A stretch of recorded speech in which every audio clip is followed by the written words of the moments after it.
Thanks, K-Fish. Yeah, I realized my audio was muted there when I started it.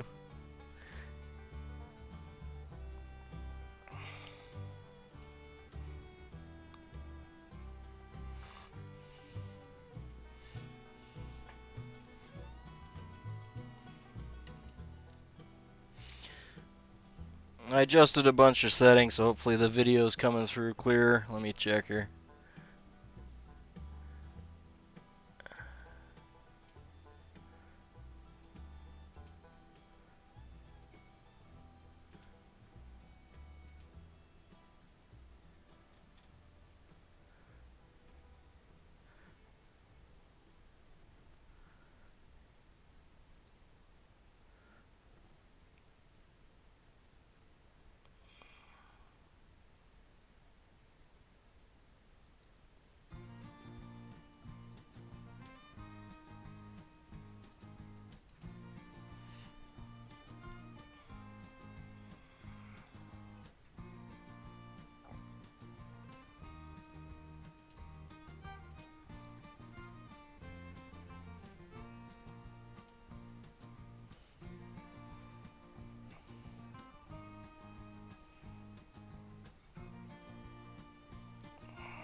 Yeah, looking a lot better now. I had my bit rates all messed up. They were way too low. Should be coming through a lot clearer now.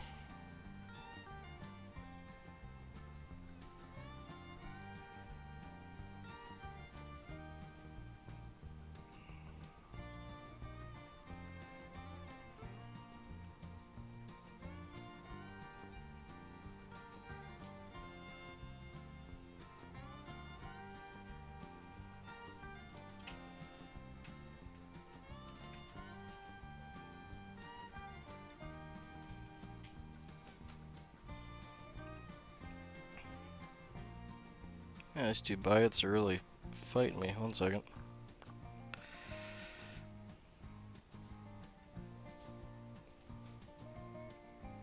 There I go.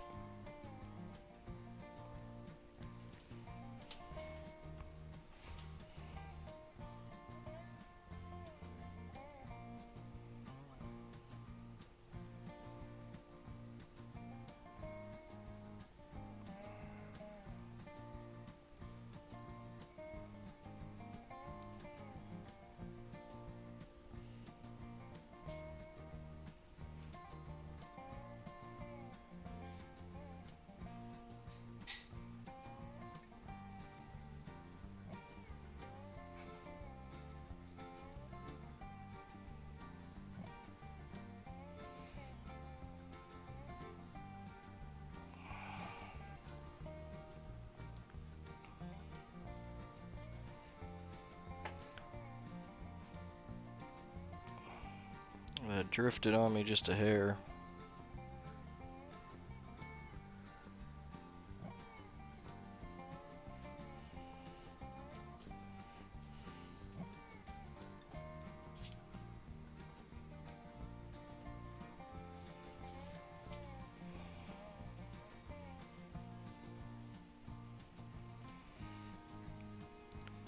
There we go. That looks like a nice split.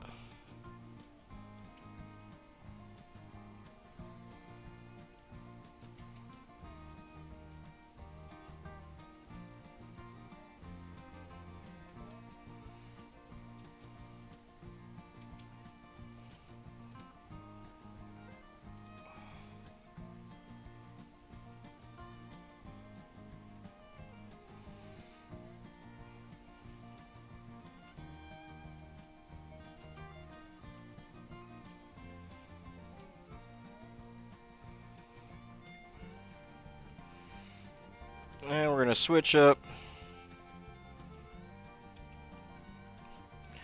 I find this ironic. This is, it's a fine, soft copper wire. River runs USA, but it's actually made in Europe.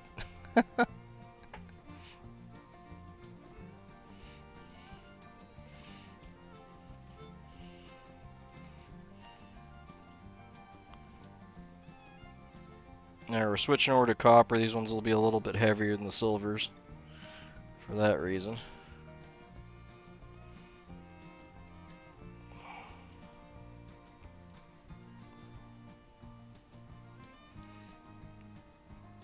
I'm gonna take off enough for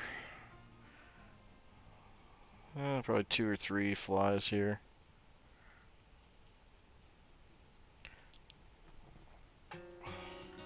Yeah, I just thought that was kind of funny. It's an American named copper wire. It's actually made in Europe.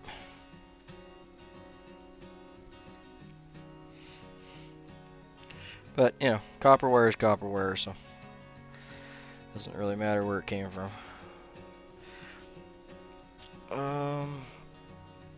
It's like trying to find my hemostats here. One trick that you can do, I like to do with soft copper wire or brass, you take hemostats or, well, pretty much anything that has a serrated teeth on it, and just crush your tie-in point. And that'll leave you with the little teeth marks. Not sure if those will actually show up on the camera or not. Yeah, it looks like they are. And that'll just stop your thread from, not that I expect it to pull out or anything, but it's just a habit. Stop your thread from pulling it out, it'll get a lot better purchase on it.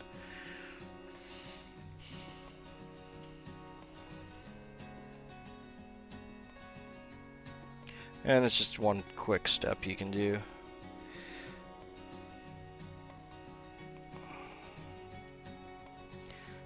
And this is my first time using this copper wire actually, so let's see if I like it. It's nice and soft, and it feels strong. It doesn't feel like it's weirdly annealed or anything, so we're gonna give this a shot.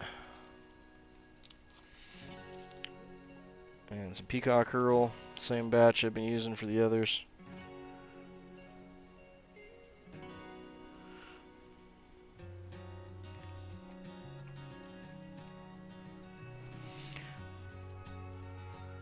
We're gonna grab 3 strands out. It looks like I grabbed 5 by accident, so I'll put these ones away. Next one.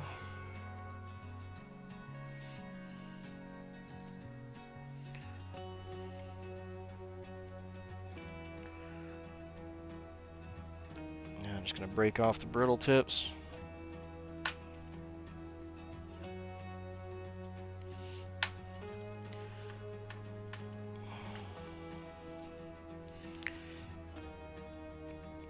Cut the ends nice and flush. And I'll tie that in right at the edge of her bead there.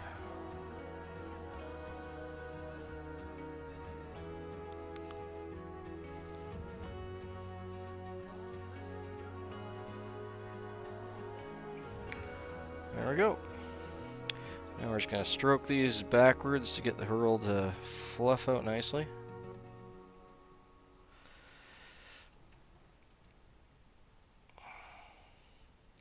And just give it a slight twirl just so it doesn't separate on us.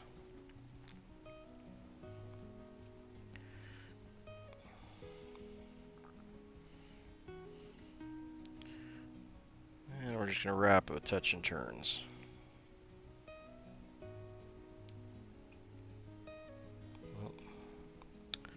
Come on now.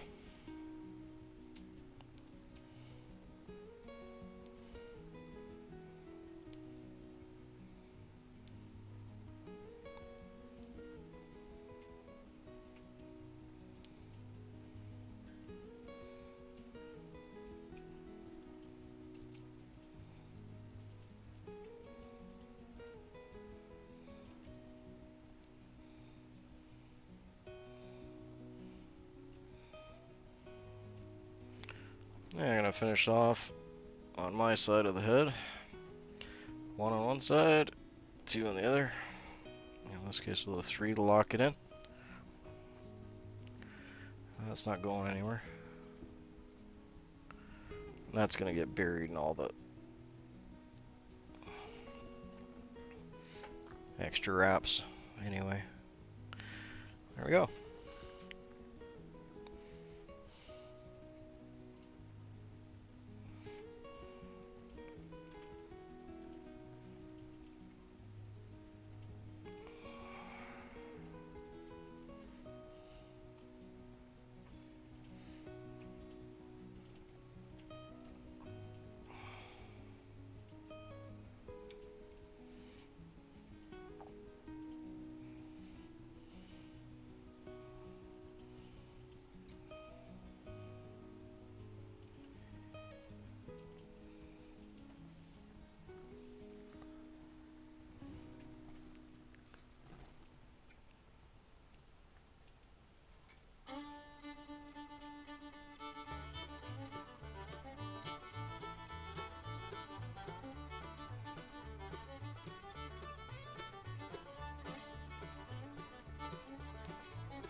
Well, I was gonna cut it, but I'm curious to see how well this stuff helicopters.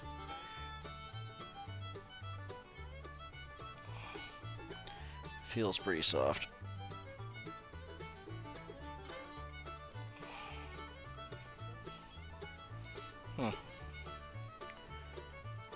It's kind of interesting. It didn't really break where I was expecting it to.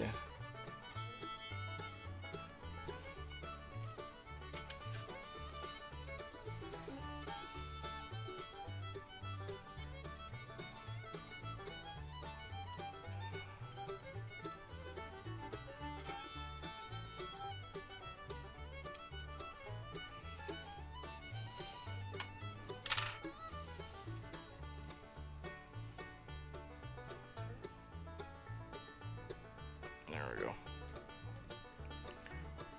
Bury that in there a bit. Okay, we got the body nice and ribbed. I'm happy with that.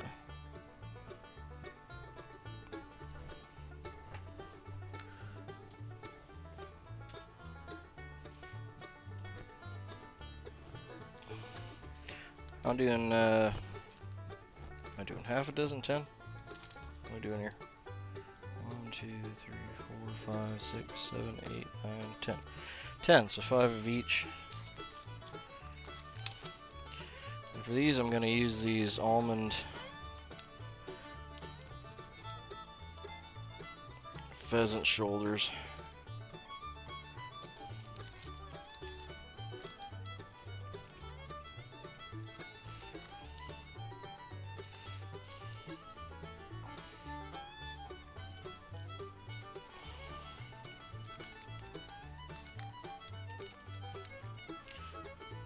Just take out a couple here, the right color.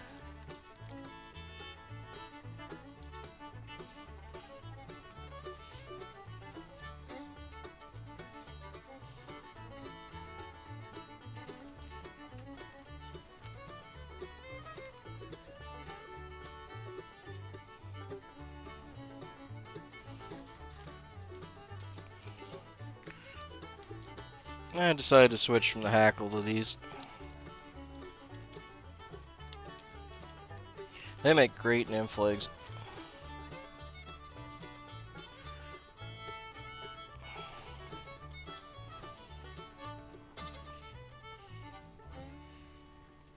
They got that wonderful translucent sheen to them, and that change from the dark over gives it almost like a kneecap effect for the nymph legs.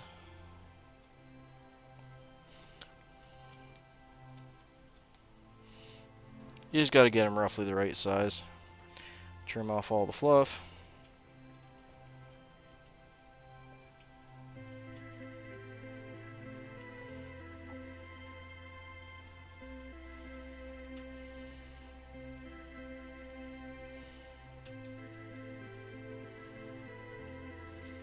I'm thinking I'll get, I think I can get about 2 flies per feather on this. So we're gonna go basically hook gap. I'm gonna do a hair bit more on this one just because that's what I pulled.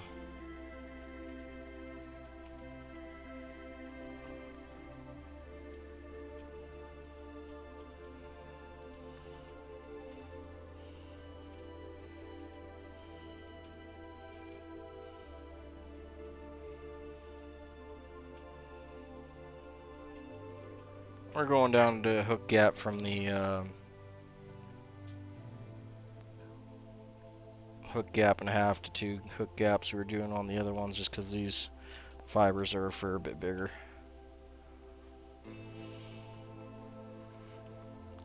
We'll do 3 wraps to hold it in there.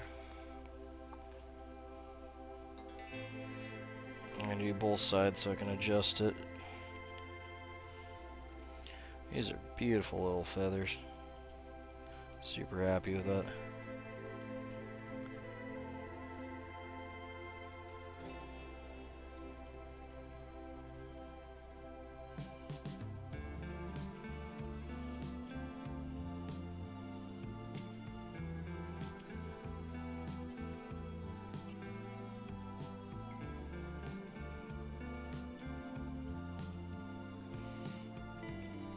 And I'm just going to pull them out so they're all relatively even. Take them off. Roll them. So we got them all going in the right direction.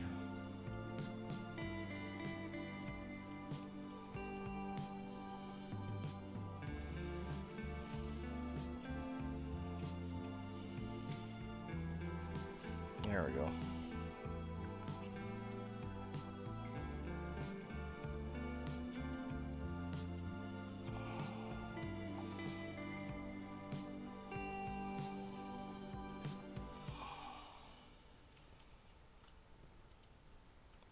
I'm going to do 5 on that one.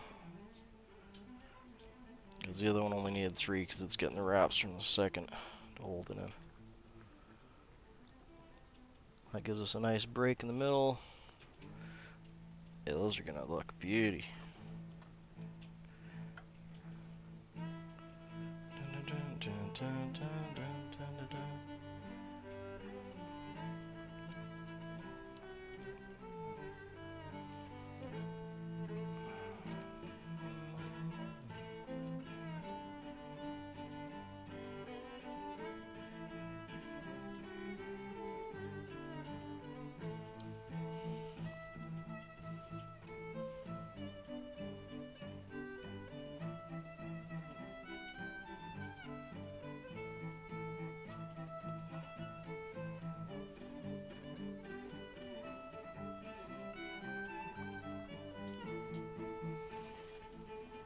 I'm going to fold it back, catch it, then clip it.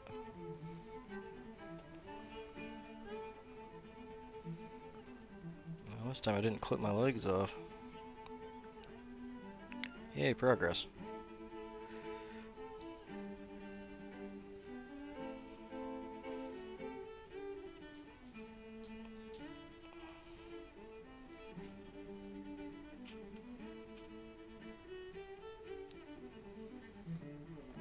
There we go.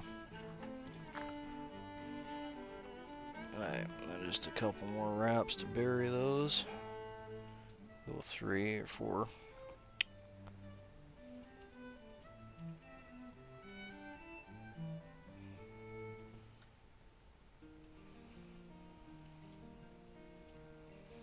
Oh yeah, those are super nymphy legs. Look at that. That's gonna have some awesome movement in the water.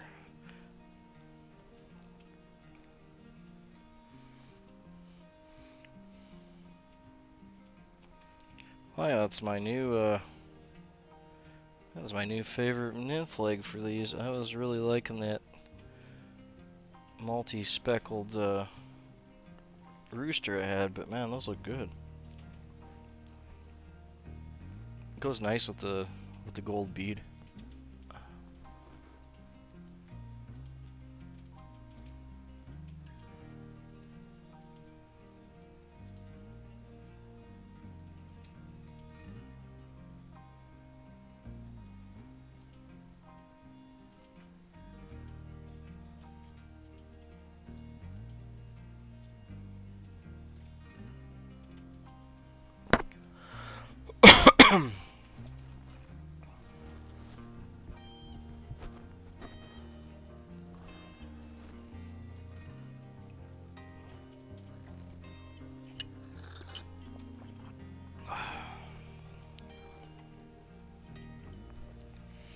Okay, so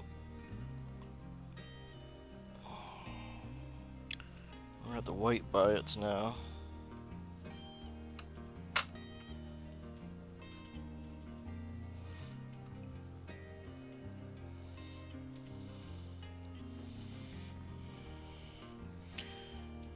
I got one spare from the last one. I cut 3 by accident, so I'm gonna work that one in. So we're just gonna select one.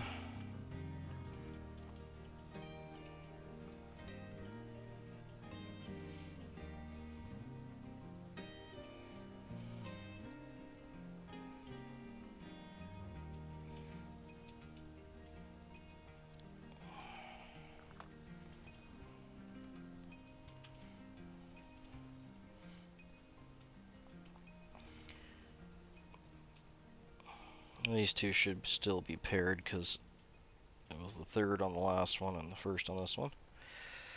There we are.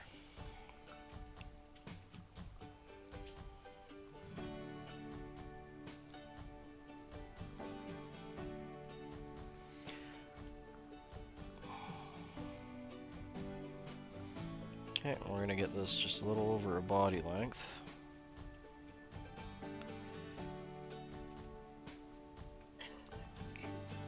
Right there.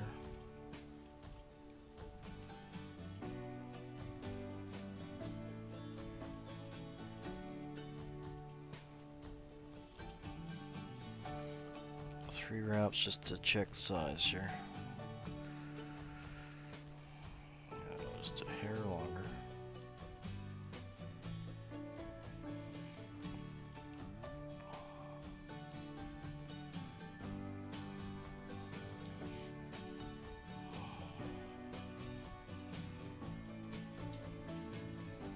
Yeah, that looks good.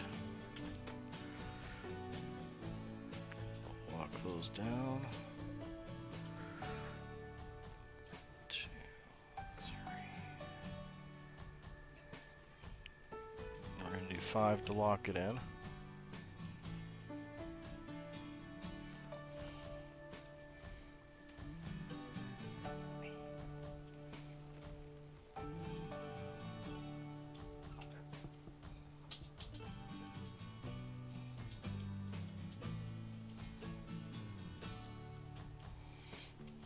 There we go.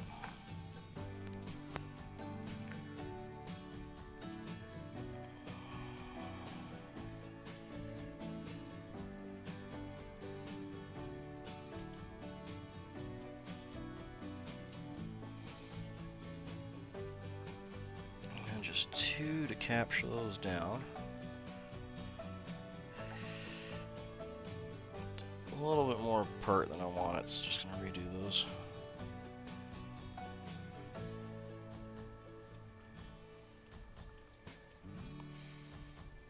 Yeah, that's better. There, that's a nice split.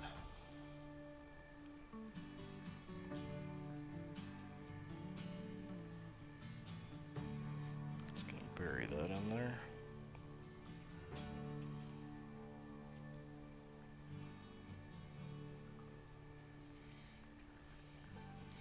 Yeah, happy with that. That turned out good.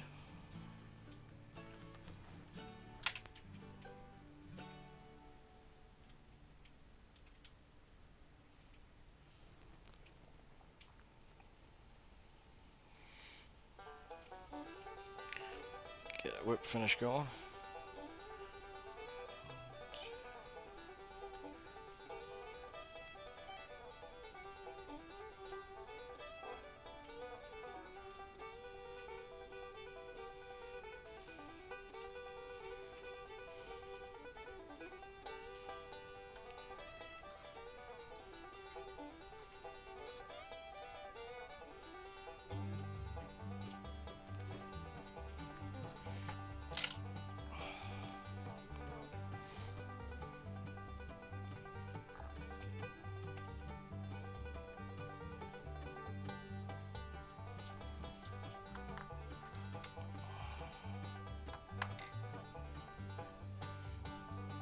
Here we go.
Beauty, happy with how that one turned out.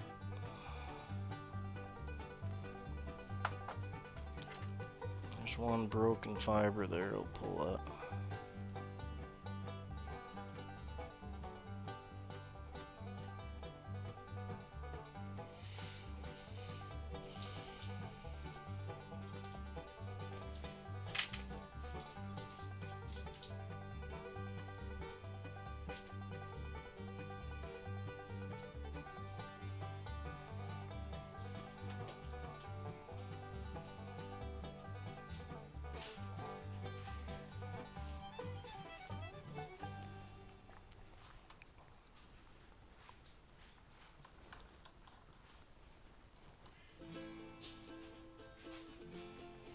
That's a cute little guy. I like how that got an auburn reddish gold color that those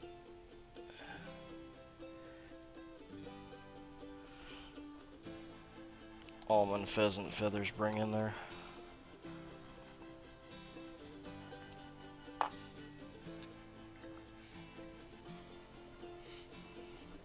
I think I'm going to stick with that for the rest of these.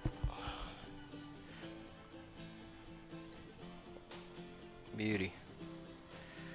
Just give her a second to dry up there.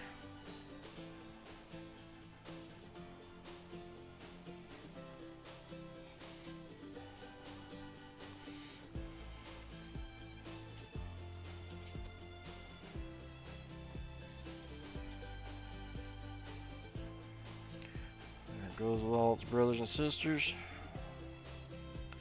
Grab off another.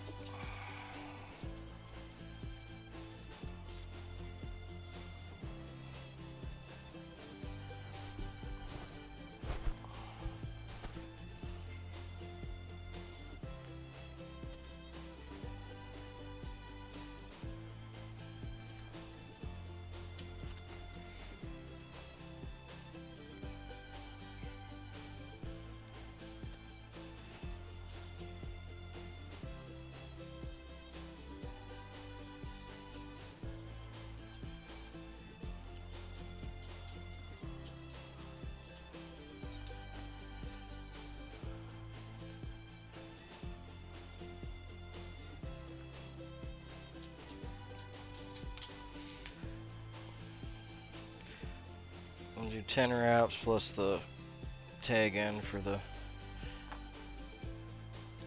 0.10 lead wire.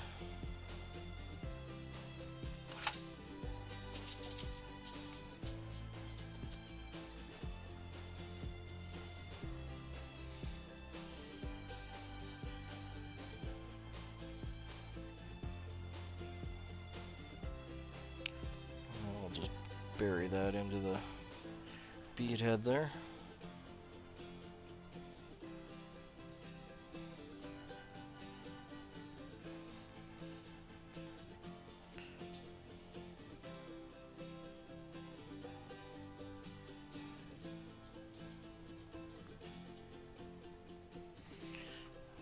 And got some uni, 8-aught red.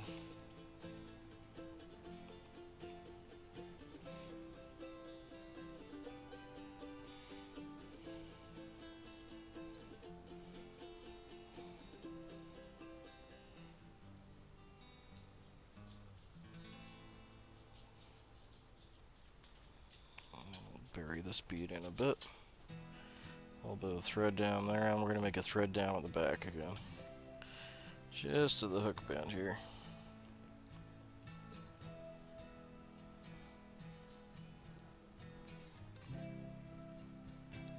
Come on now.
Keep misplacing my biots. There we go.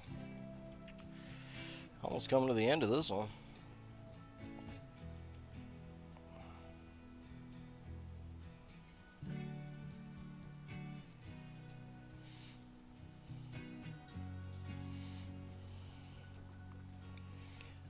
Two nice ones off there. Good.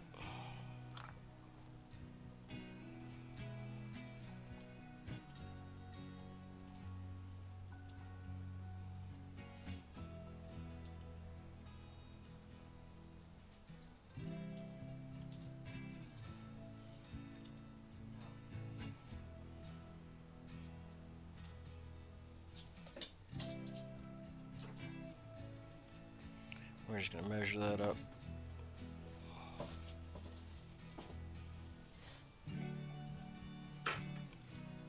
Roughly shank length. Lean it a little bit towards us and tie it in.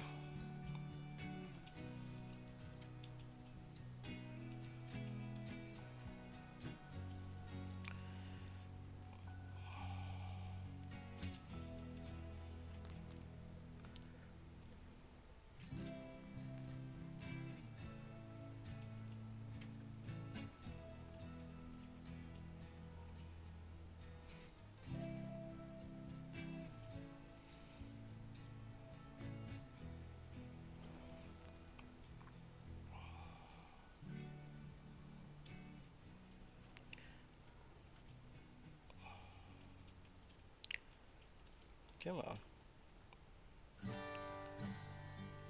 Oh, it's being a little bit of a booger. I'm just going to tighten it in there. There we be. Nice V-notch. I like that. That makes me happy. That's good.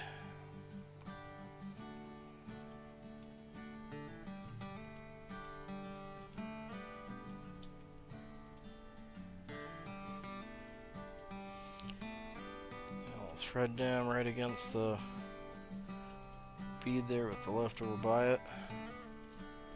Fold it back.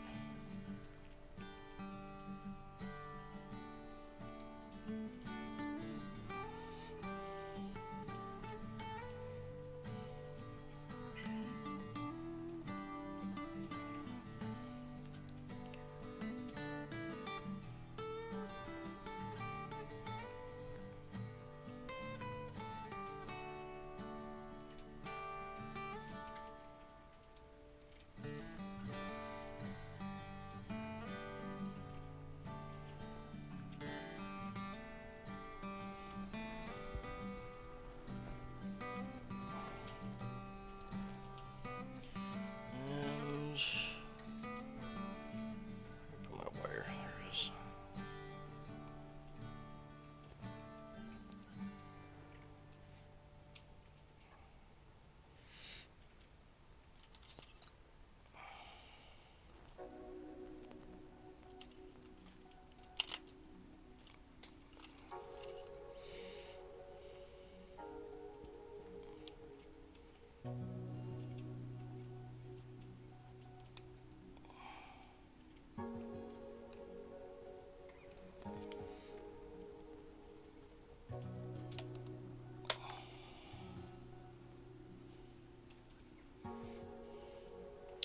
And we're just going to crimp the edge there. I'll stop it from sliding out.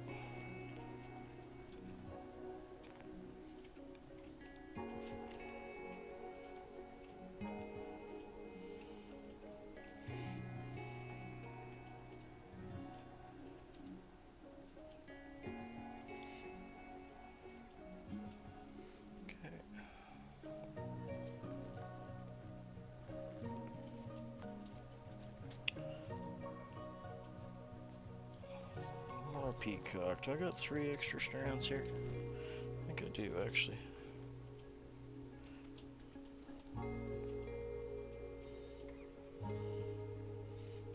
Yeah, one's a hair short, but I think we can make that work.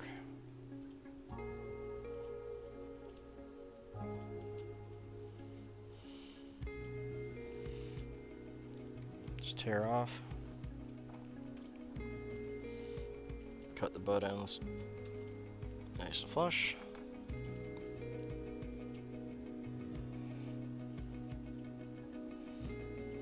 Get those right up against the bead there.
Oh, there's 2, 3, done.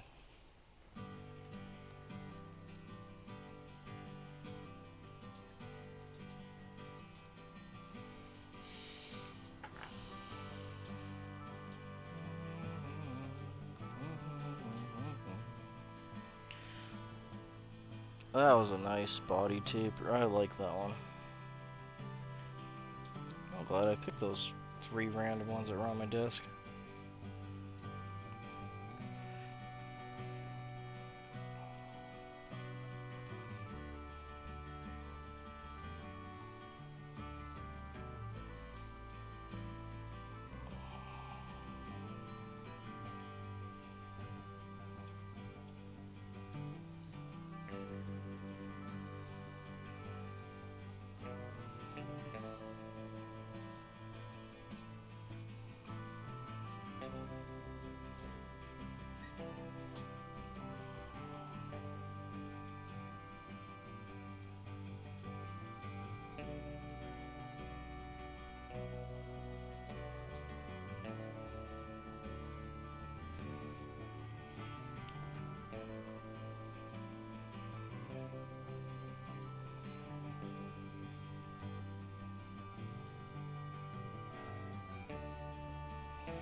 Yeah, she's coming along. Do-do-do-do-do.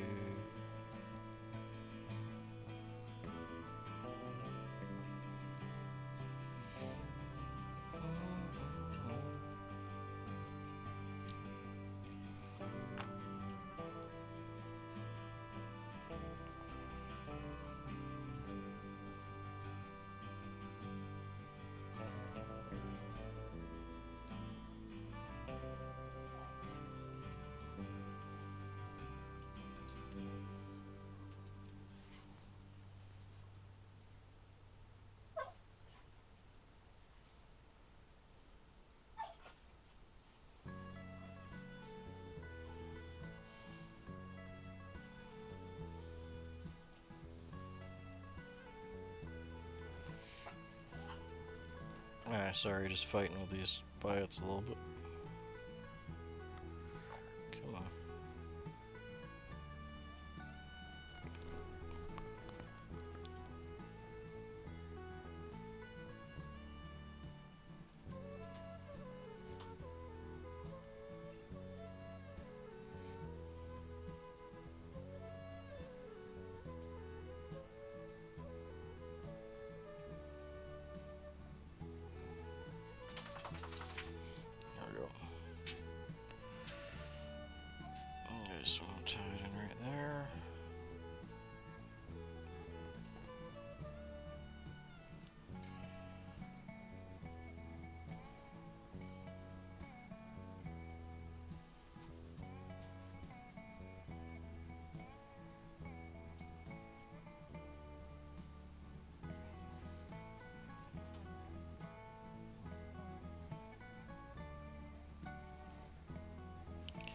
These ones are being fussy. Okay, let's go right there.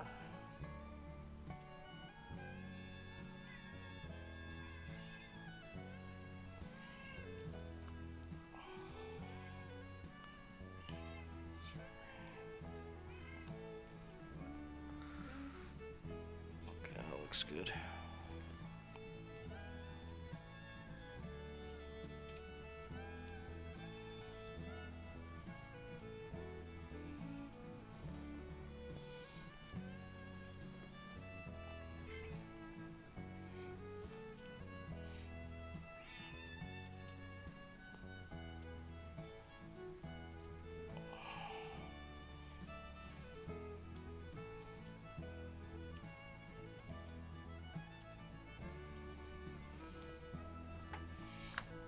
There we go. Nice horns.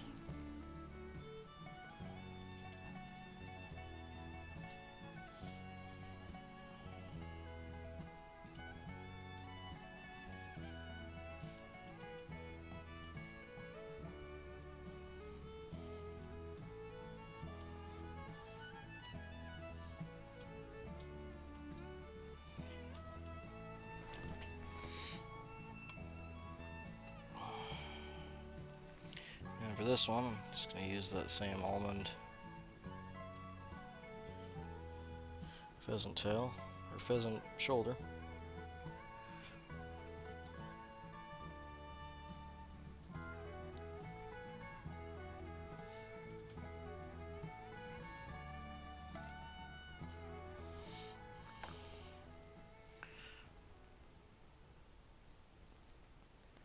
And I'm going to cut center out. We're going to try it this way. Let's see how this goes.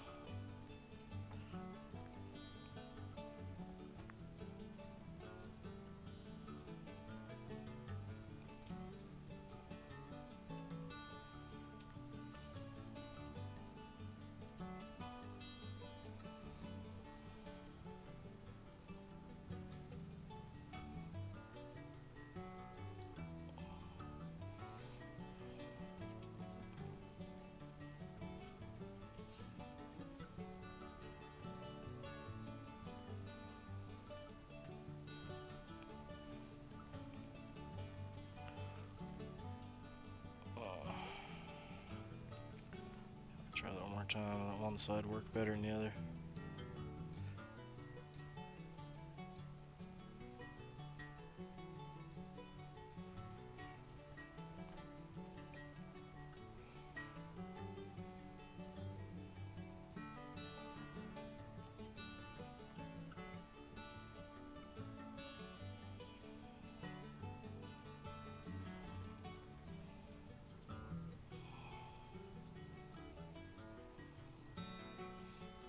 Do 3 or 4 soft ones.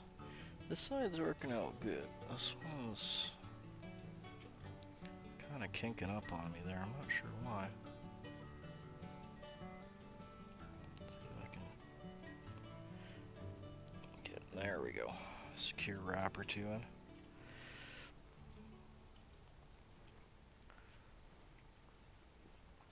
Okay, I'm just gonna pull this one back here. A couple wraps behind that, just on the fibers. Let's see how this goes.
There we go.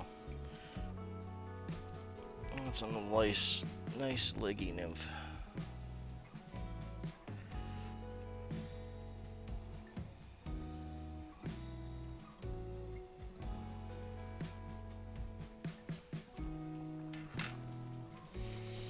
That's a little different than splitting it like we did the other time, but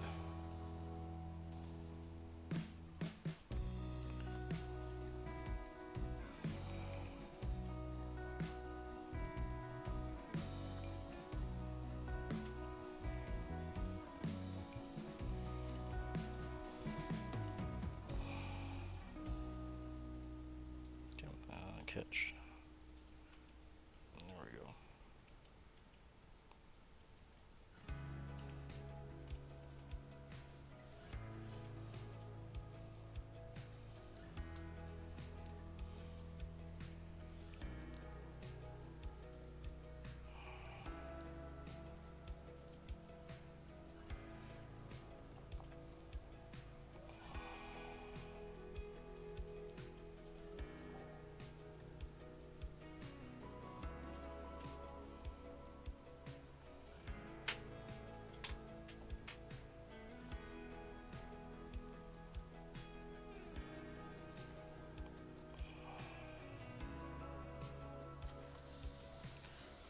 Okay, yeah, liking that.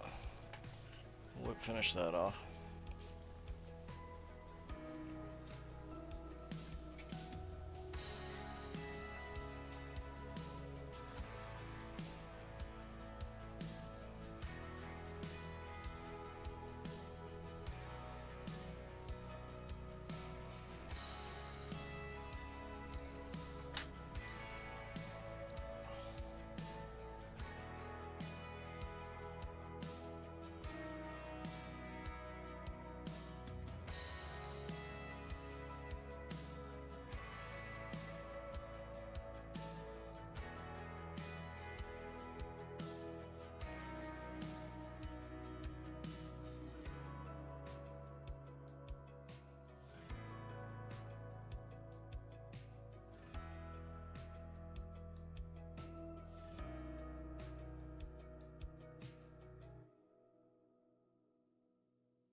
AWA fishing, good to have you in.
Hey, Vilgrim's good to see you, mate.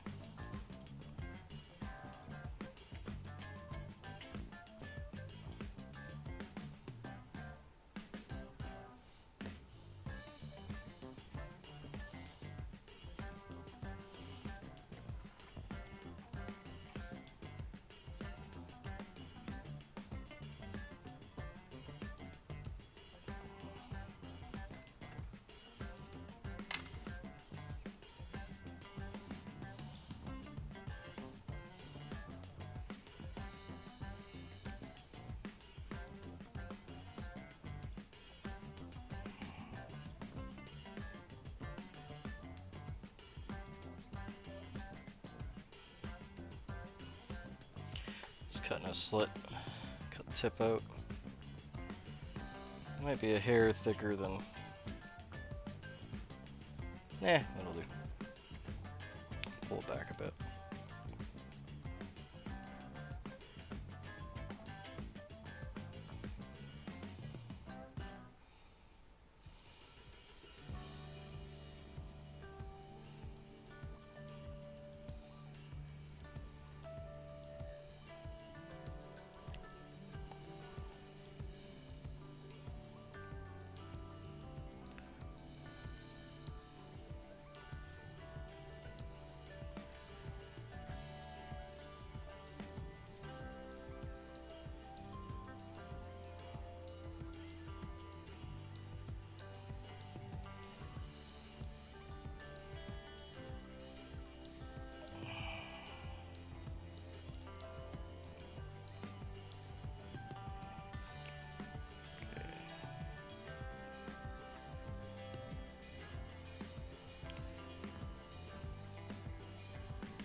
There, just flip it back, lock it in,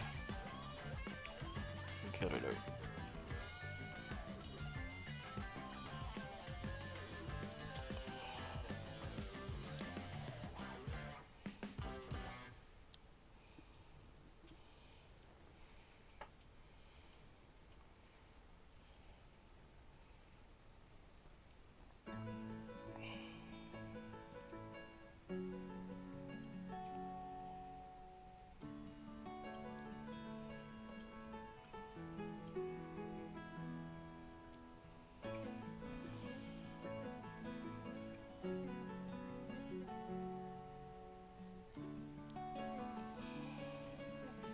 There, got some nice lymph legs. Nymph legs. Lymph legs.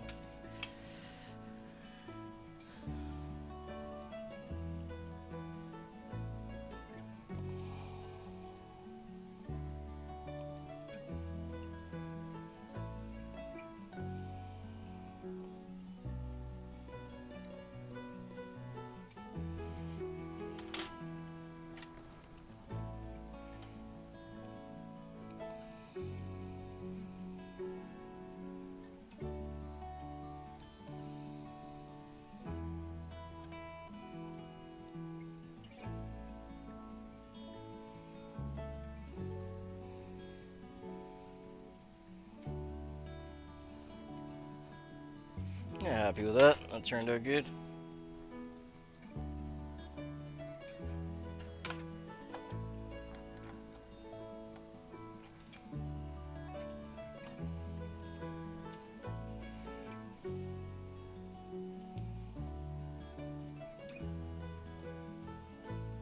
Two white goose biots.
5 more wraps to lock those in, and we'll cut them out.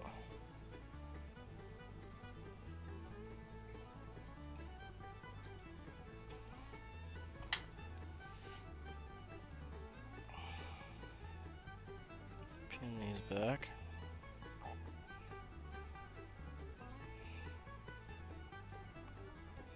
Come on, behave.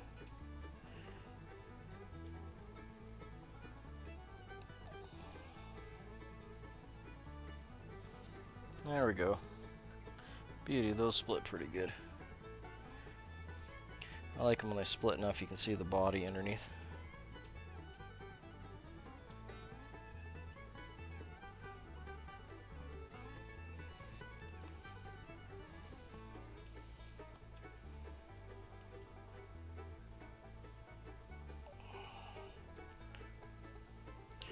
There we be.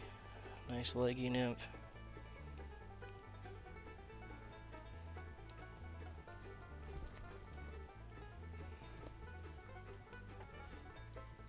Yeah, Prince Nymph, man. At least a variation of one. It's gold head. I'm doing up a good couple dozen of them just to sell. Because they work everywhere. These ones are light-headed bead nymph. So it's not a brass bead, but it's a medium weight, doing them in different weights.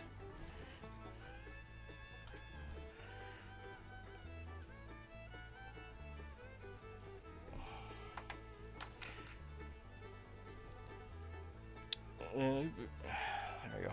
These guys would be your heavy. Let's see if I can get in there. These are heavyweight, so they got extra lead and brass bead. These guys are medium, which is a little bit less lead and brass bead. They're also size 10, I think, on those. And these guys are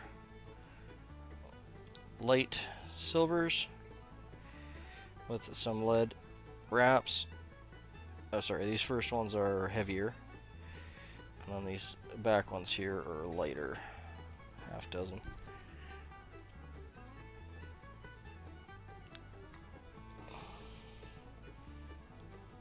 And these ones are medium.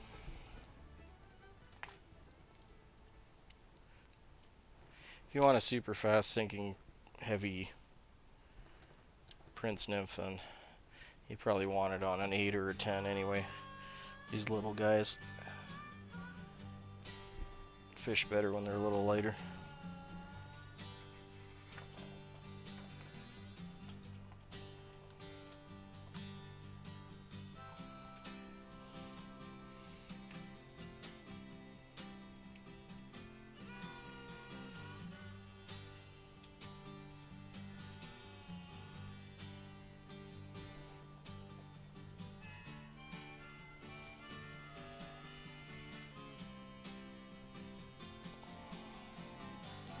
But just playing around with different variations on the pattern.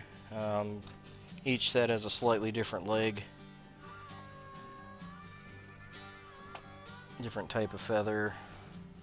Seeing what I like best. I think I'm sticking with these pheasant almond shoulders because I don't know. They're beautiful.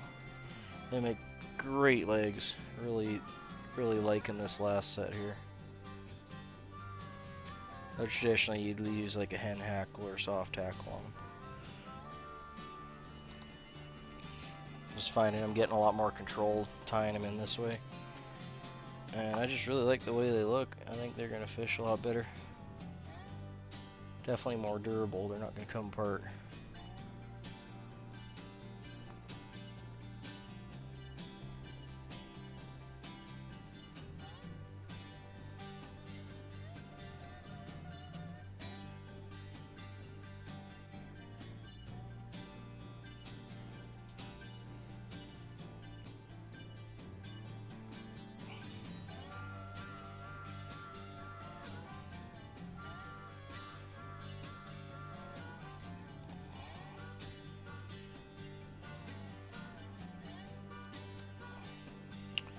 There we go.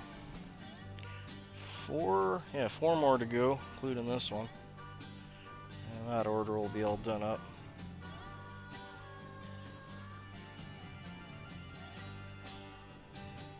Actually, let's get the lid on there first. Using 0.10 soft lead for these little guys. I'll upsize to 0.25 for the 10s and 8s. 3, 4, 5, 6, 7, 8, 9,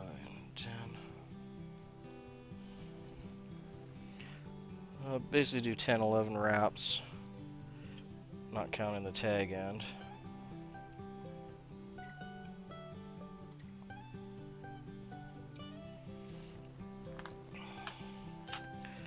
And yes, I cut it with my good scissors. It's not going to hurt your scissors, it's lead. It's way softer than the scissors are.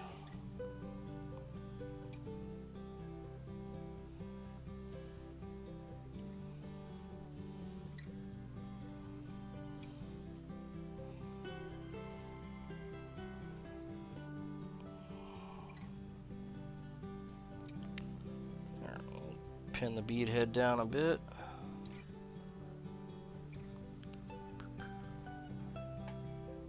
Stay.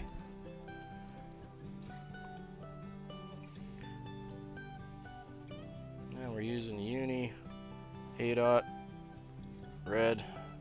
It's your basic uni. Should be about a 70 denier if you're going by denier. We're going to bring a thread wrap all the way down to the end here. Leave a little red tag and a slight thread bump to help us separate the biots. You don't need a whole lot.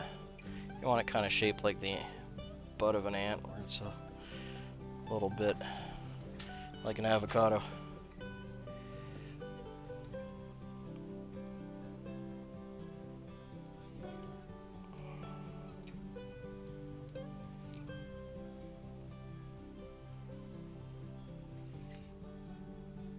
I'm just going to throw some thread wraps to fill the gaps up here so it doesn't move around. But that's going to get held in place by the biots.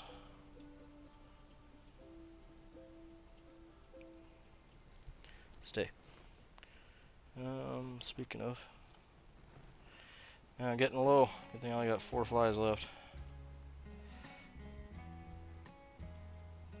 I got more, but... So have you ever wondered how many prince nymphs you can get out of one full-length set of biots? It is 1, 2, basically 3 dozen. Maybe a hair more or less. There's the biots.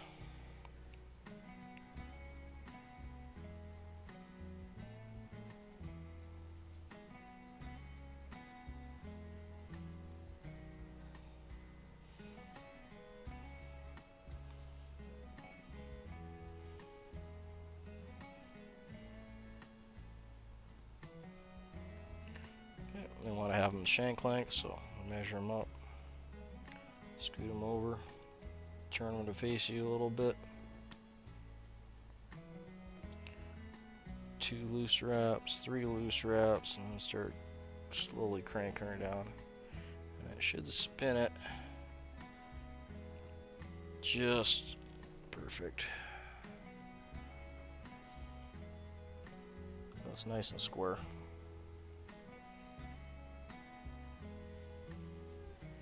I like a nice forked biot tail like that. They're just so cool. They work so well. I don't know what it is about them.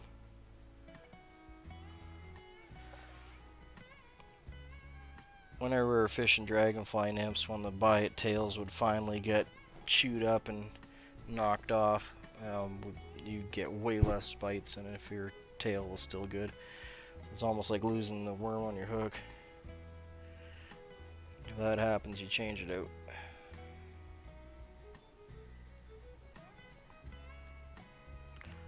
Bury those biots down a bit.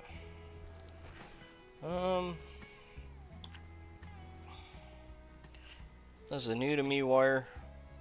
I got it backwards. Yeah, there we go. It's a nice soft copper fine wire. It's ironic because it's River runs USA, but it's made in Europe. They're obviously marketing it to the US market. Which I find weird because there's lots of fly tires in Europe, so you figure they could market it for local, but whatever.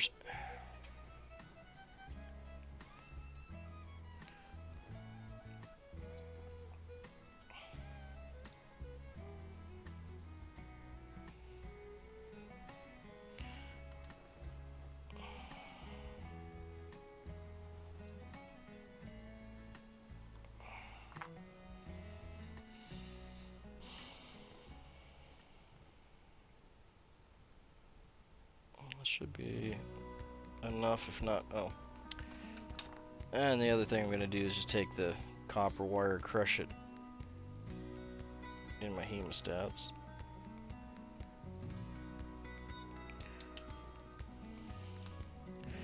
That'll abrade the end. You can see the little teeth marks. Don't need to use hemostats. You can use any pliers you have that have teeth on them. That'll stop the copper from pulling back out on you. You can also just throw a dab of head cement on there too.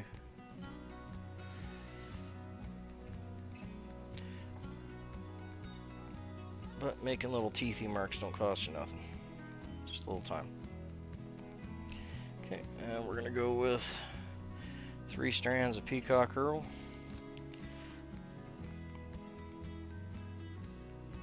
I was originally just trying to use this bag up, but I'm actually really finding that it's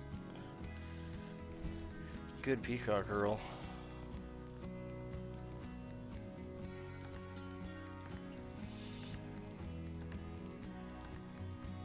Grabbed one too many there. Let's pull that guy out.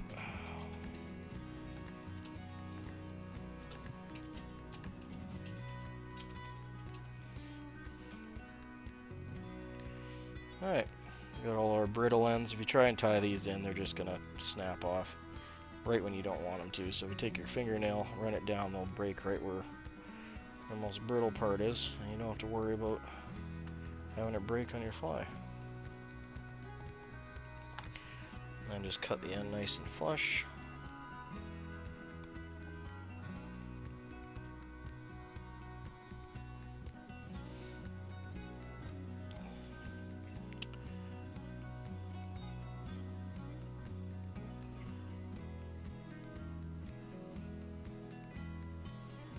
I missed tying one in there, it slipped on my finger on me. That's good. Just reset it. Not gonna hurt nothing.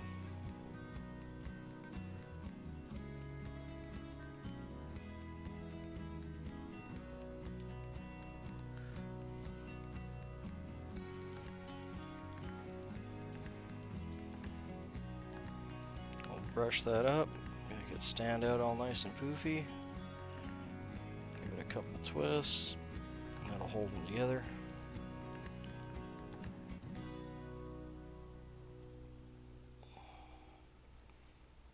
Start wrapping them over.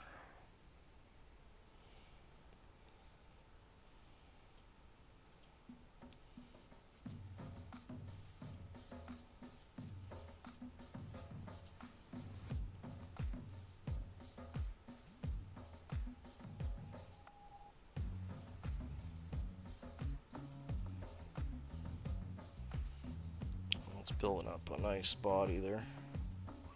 Happy with that one.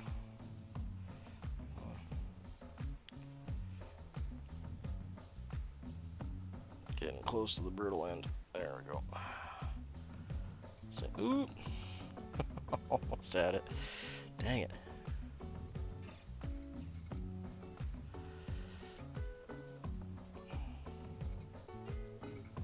Thought I had it tied in there enough. I'll start that over.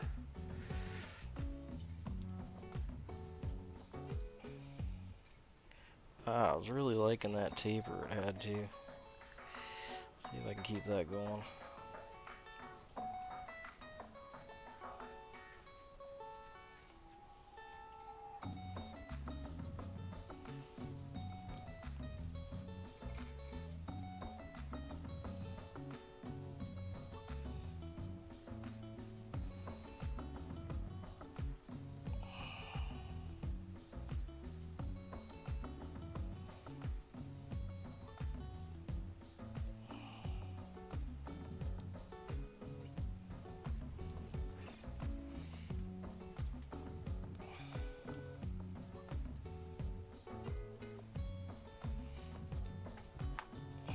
Here, cut off the waist bit. Throw a couple of wraps on the tag ends. There, let's get the rib going. Soft copper.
And this wire doesn't typically helicopter well for me.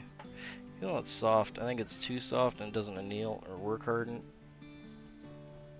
easily, so I'm just cutting it off.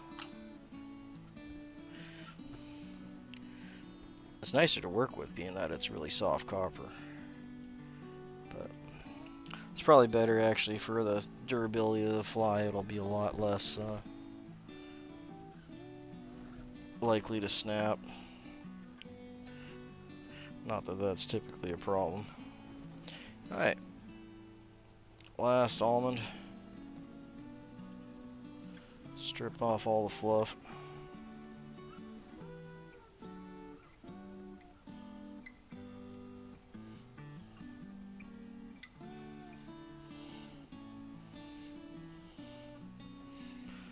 Now you got a pretty almond.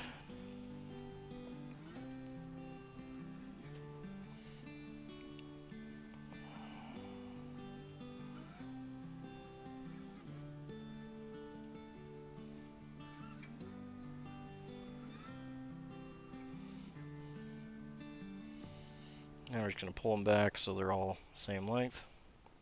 Roughly a hook gap length, a little bit more. Pull them off. Fold them over.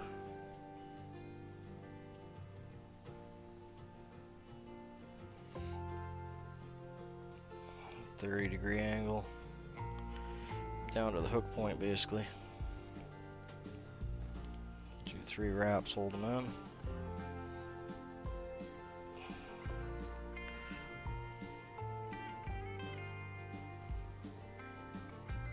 Now I'm going to pull the tag end up the other direction. Wrap the waist down.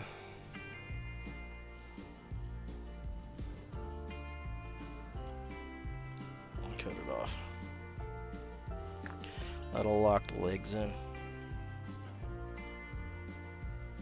I think it is actually easier for me to do one side than the other. The downside is you can't adjust them after, so you gotta have them kind of where you want them, but I like that side turned out real well, so we'll leave it like that. Rest the almond, see how much I tore off on the first go.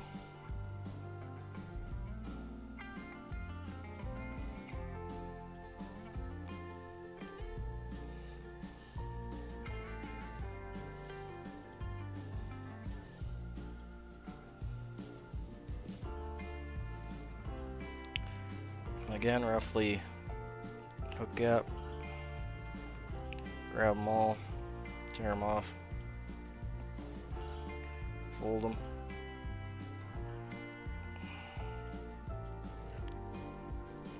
When I say fold them, I mean like you have the shiny side of your feather, the pretty side, and the dull inner side. You want to fold it so you got the shiny side on either side, so you're folding it in half.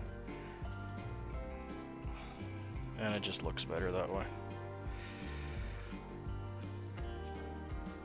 Same thing, 30 degrees, you're gonna hold it there. A couple wraps, get it in place. Oh, that moved. Let's try that again.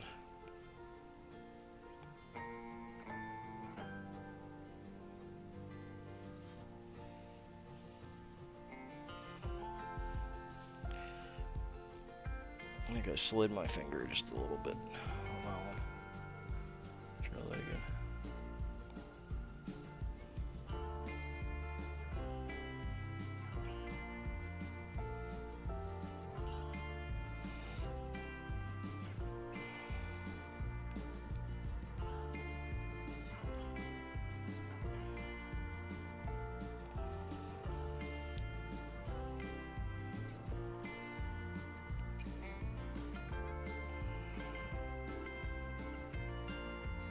There we go.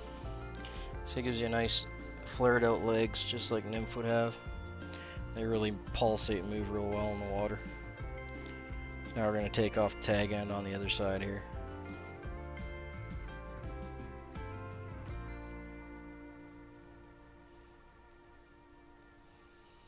Pull it back. You don't have to hold a whole lot of wraps to hold the tag end in. It's just for extra durability, so 2-3 wraps is more than enough. Every wrap you have on it is one you wouldn't have had if you just cut it off.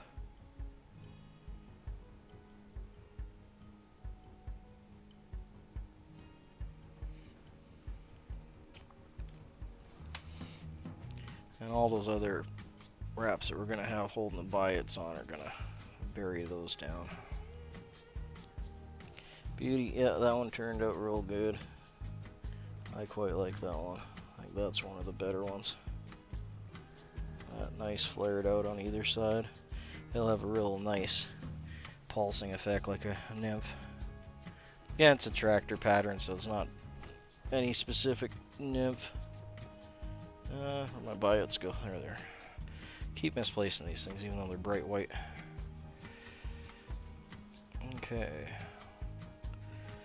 Ironically, I've been using the same amount of biots from the black or brown side as I am from the white side. Obviously, each fly takes 4, 2 from each. There's the white. Let's see if I can do this without dropping these. So that's how much I got left of the white feather, and they were the same length when I started. And that's how much I got left of the brown one, so just find that a little interesting. I figure they would have finished off about the same go, give or take. These white ones do seem to be a hair thinner than the black. I would like them to be a little thicker, but these are size 12, so they're fairly small. So these are working out well.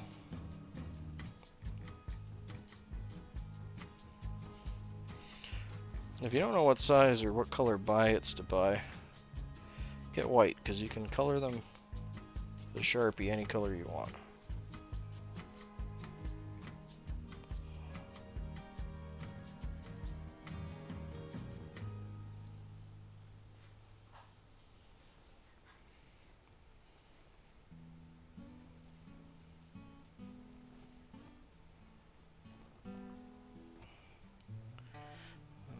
those are going to be long enough. No.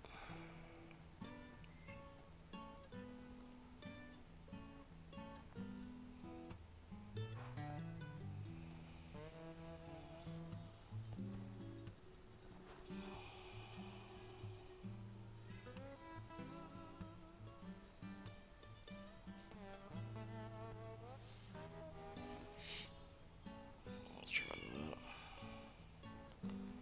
Beauty. Okay, that's better.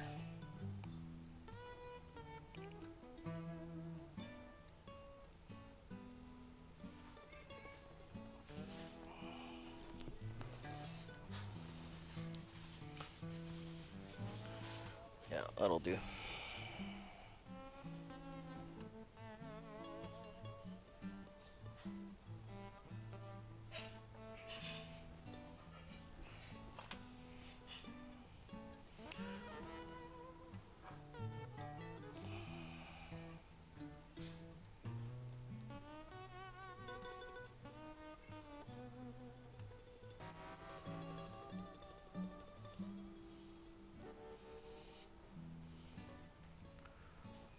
Just missed that one.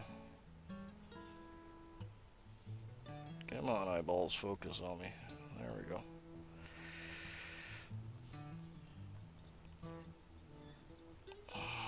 Eyes are getting a little tired. It's been a couple dozen.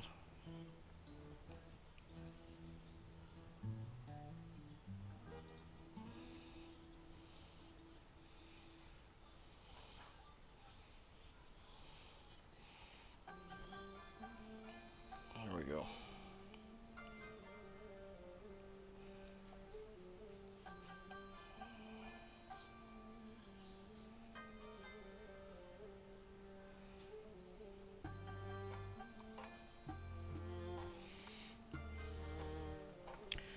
Okay. That was probably about 4 or 5 more thread wraps than I normally throw on a head like that.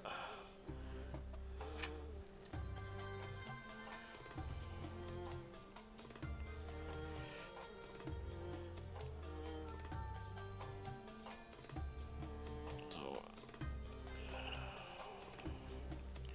I'll whip finish it back here.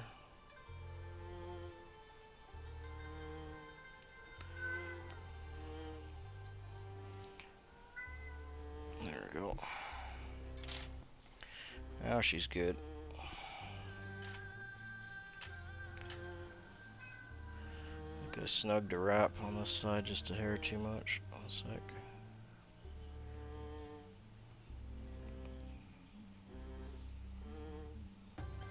Now that's better. Nice V shape. Like it.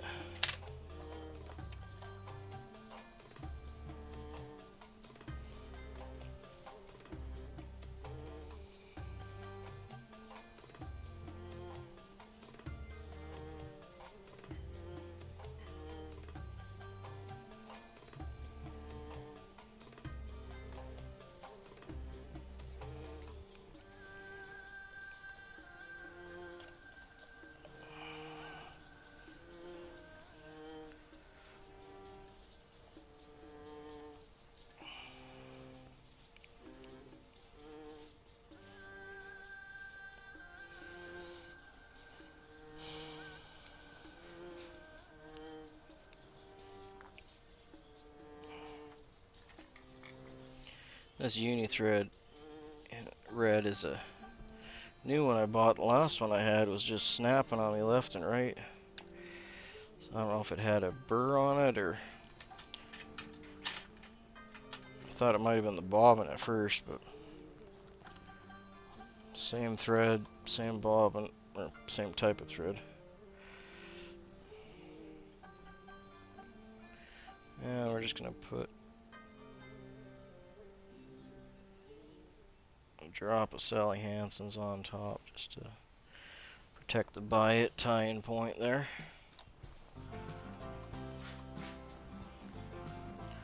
That'll keep it nice and durable.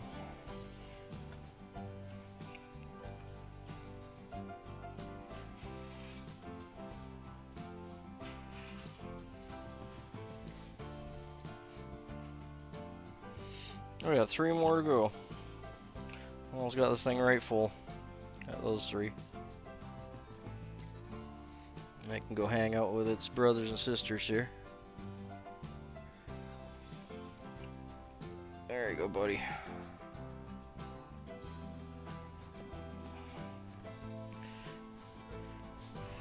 I think that last one was probably my favorite out of this whole bunch. Just really liked how the legs turned out on that one. I know they probably all look pretty much the same, but...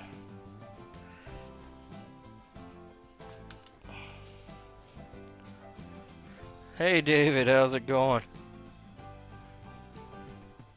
Yeah, I've been catching you on Brian's streams. I think that's cool that you're doing the...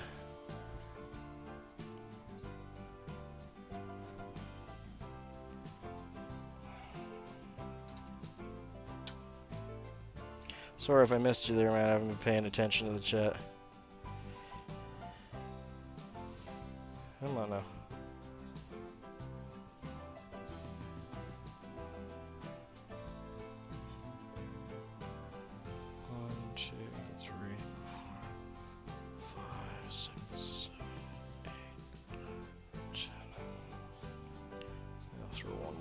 Good measure.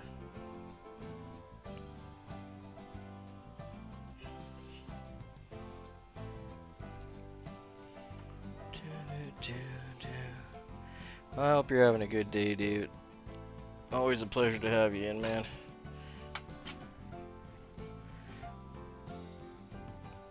I love watching you eat Thai.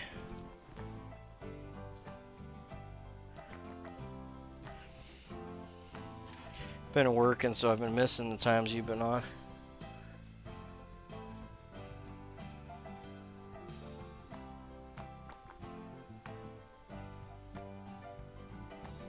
Yeah, my biggest problem is my chat's actually up, a few feet away on a different monitor. I got several monitors set up for the video, and that's my best spot to put the chat on. But yeah, it is hard to concentrate on the fly and chat at the same time. I try.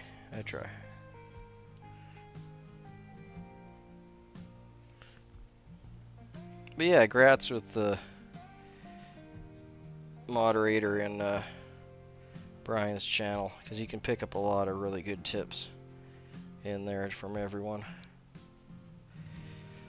Not just Brian, but everyone else that hangs out there all got their own skills, right?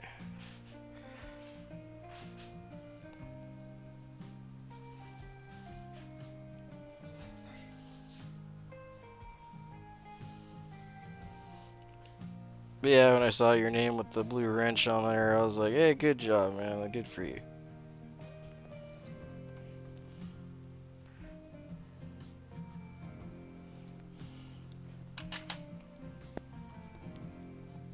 Oh, speaking of which, let's get that done over here, too.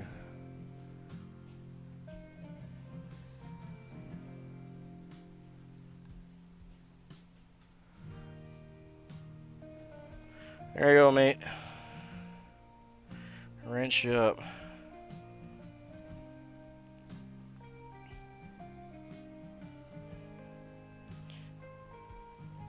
We're super chill here, though, so I don't expect anything of my mods. I haven't had to deal with any crazy trolls or anything, so.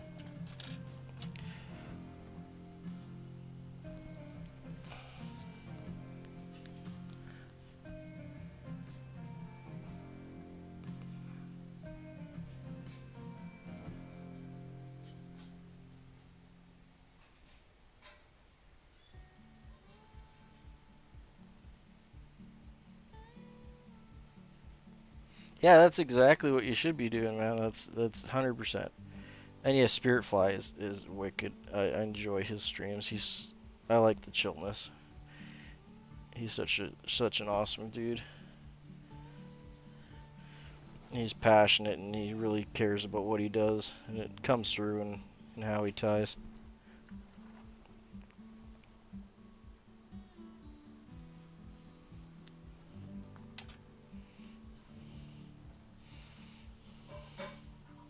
I need to break out my streamer stuff for you guys though and actually get some streamers going. That's more of a fall thing here when we get the steelhead and the salmon running. And I love tying my streamers, and I really haven't tied any in a good while. So I need to fix that.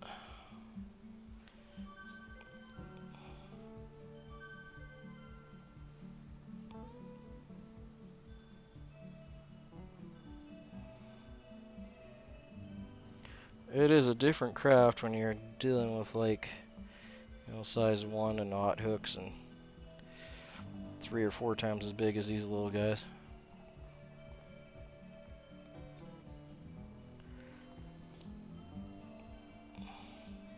But salmon flies and steelhead flies are pretty. And they're a whole lot of fun to tie.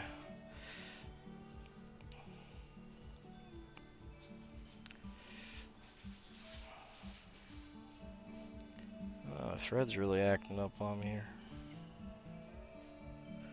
Well,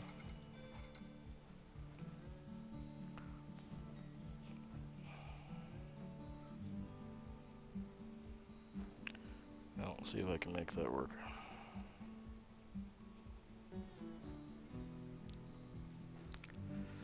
Good enough.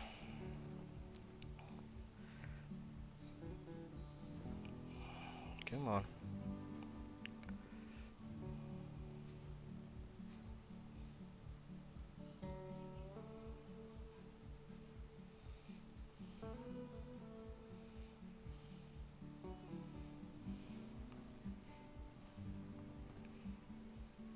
Ironically, some of my first flies I ever tied were big arse streamer salmon flies.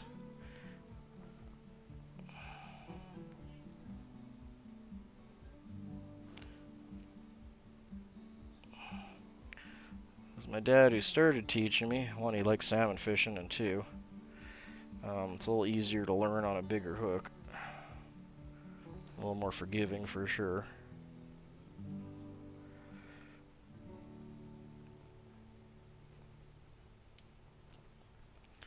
I'm happy with those. They're nice and splayed good. These are just goose biots, mate. I got turkey. I mean, for a size 12, though, I don't need anything crazy big, so I save my goose biots for biot wraps and things like that where I need the length.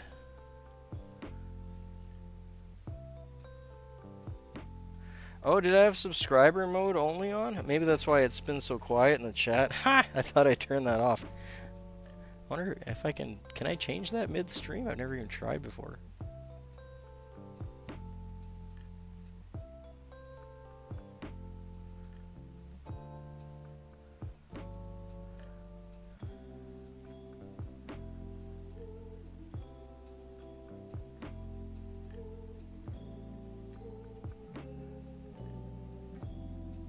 I'm not gonna worry about it. I'll figure it out next time. That must be why the chat's been so quiet tonight. Oh, I apologize. I was sure I turned that off.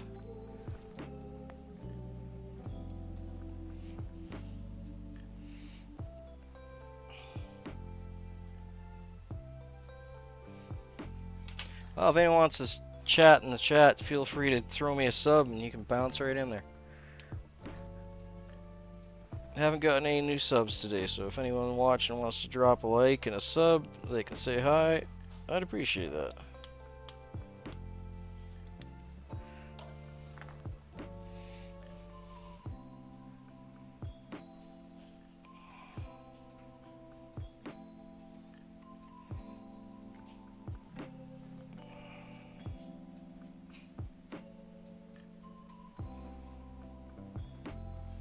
And just tying in some soft copper.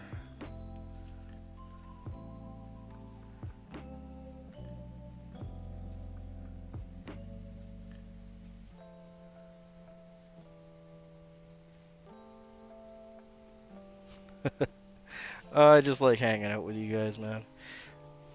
Like I said, I'm not expecting anything crazy from my mods. As long as you're enjoying yourself, that's what matters. I'm gonna tie in 3, if I can find 3. There we go. 3 peacock quill. Peacock herl. Well, that one's so much longer than the others. Okay.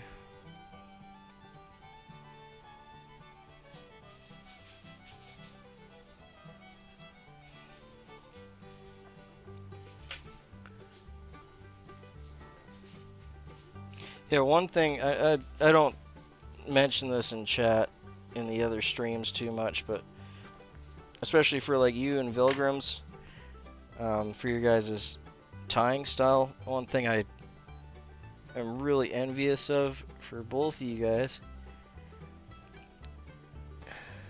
is you don't have access to like a lot of the classic and all the good materials, so you got to make do with what you got.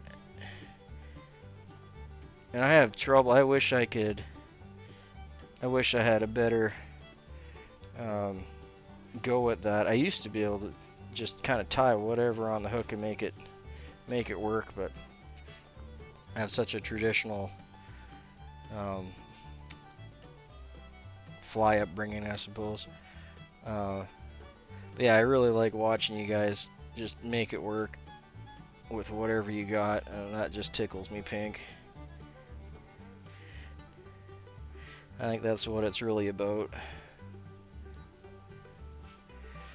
You don't need the highest quality stuff. You don't need a very specific feather or hair or fur or whatever. You just use what you got, make it work. The fish don't care.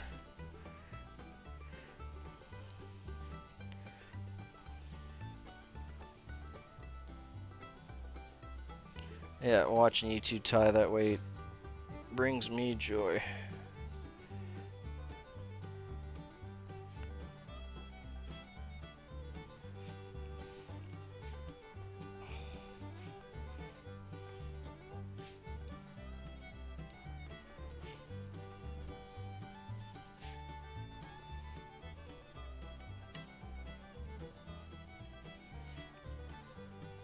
Only a couple more of these guys, and I'm gonna cut out for some dinner.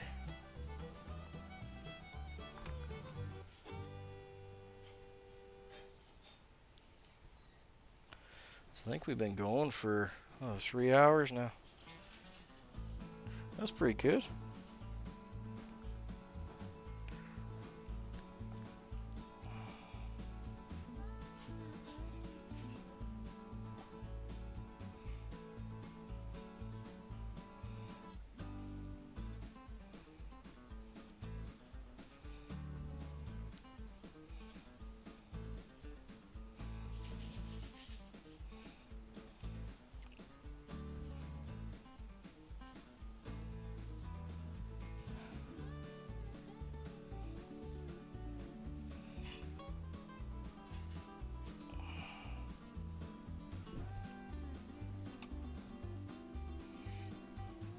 I'm going to have enough copper here to finish these last couple off.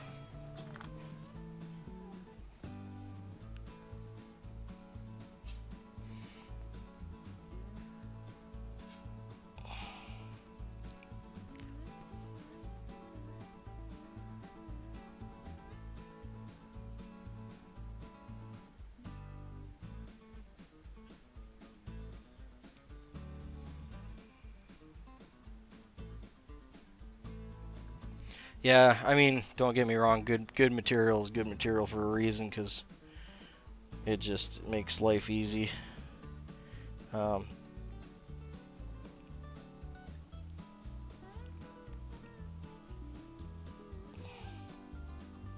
Just a little tag, and I'm just trying to get...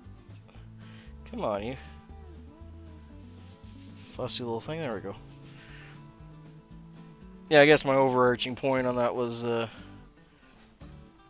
tires that can do without and do just as well or better, that's where the skill comes in. I mean, good material just makes it easier for everybody.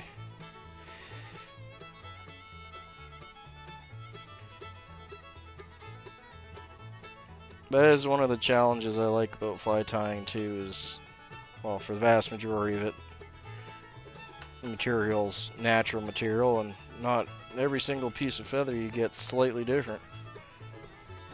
So you gotta learn to deal with that.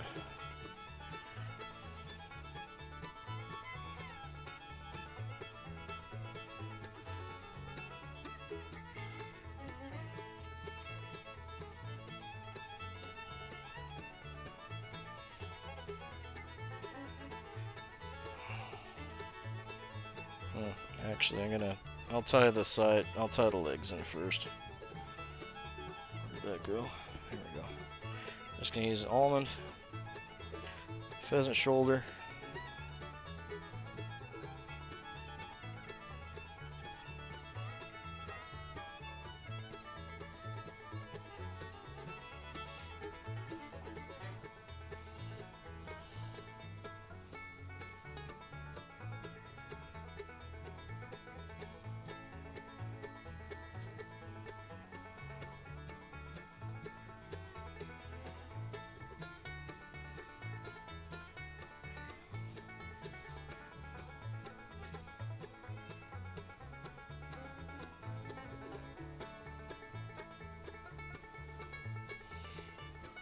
Alright, just cutting the tip out like that. These are a little fatter than what I'd normally tie in, but I'm basically trying to go for gap height, so these are a little bit wider.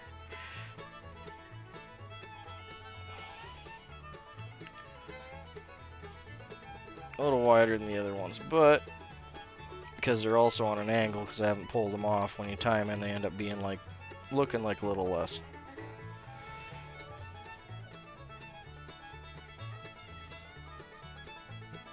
Come on, you. There we go.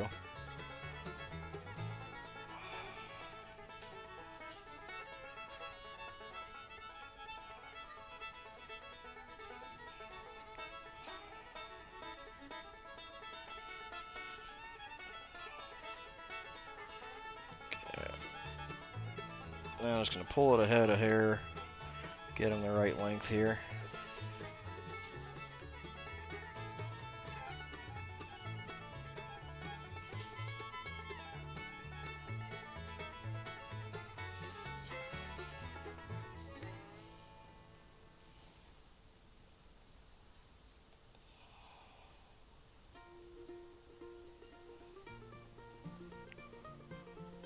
Yeah, happy with that. That'll do. Just gonna pull it back and tag it in.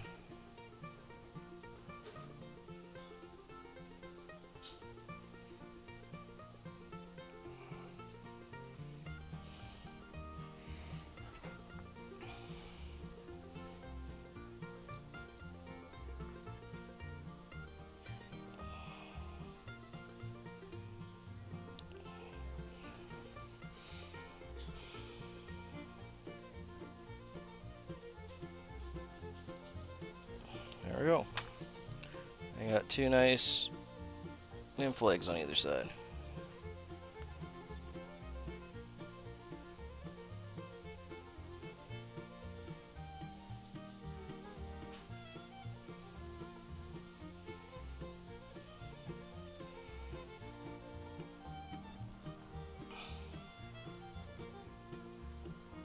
There's a couple there that aren't cooperating as nice as I'd like them to, but we'll see how they do. Once I tie these in, I can always pop them out if they're gonna be annoying.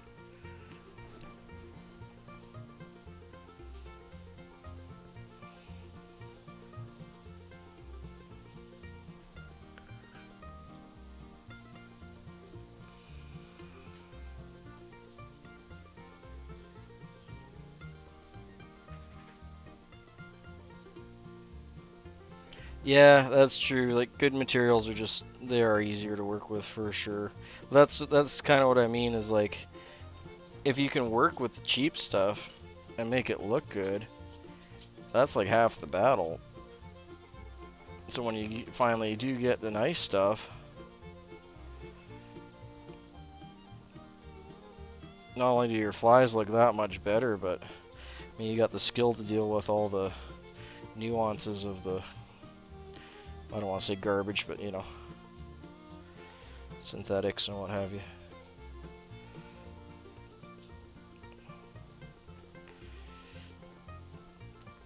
Yeah, I had these lined up all nice, and then they shifted on me. Come on, you. There we go.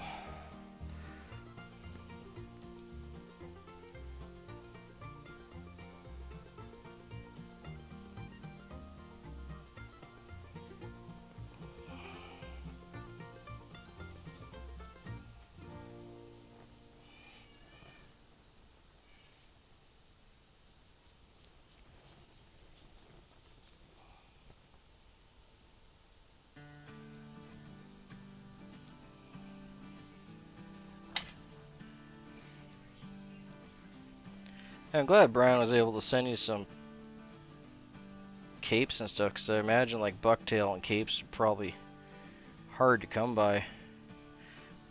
I mean, for me, it's easy up here because deer season, we got no end of mule deers and whitetail being harvested, so.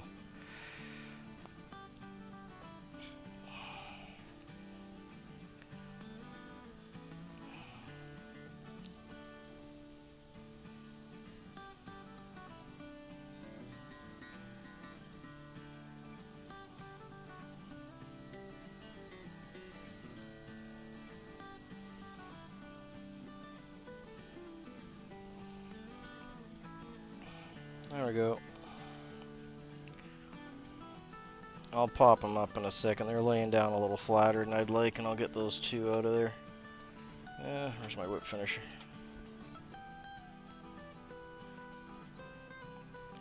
Yeah, I'll be happy to switch to a different bug after this. Not that I don't like tying Prince Nymphs, but a couple dozen, and my eyeballs are wanting to tie biots onto everything in the house.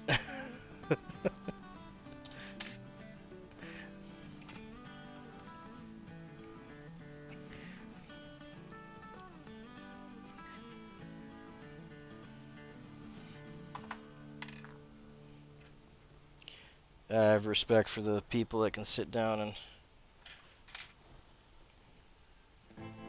tie like a couple hundred a day. I'm not at that point.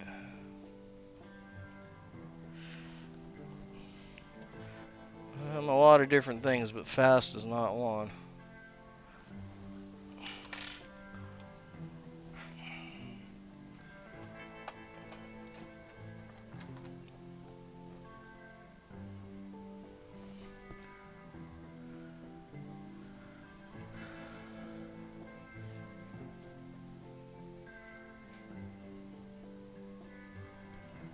Yeah, that's the cool thing about saddles is, or capes in general and saddles, is you can get hundreds if not thousands of flies off some.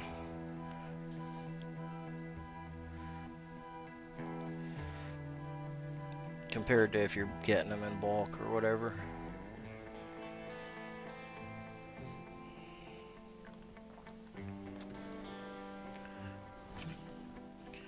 There we go. I'm happy with the legs on that. Turned out okay. The last one I did was a little better placement, but it's all gonna look the same in the water. We're gonna go with a little dab of Sally Hansen's on top there. Just over the biots. That'll dry and make it nice and stable. And now that I got the goopy stuff all over it, let's poke at it.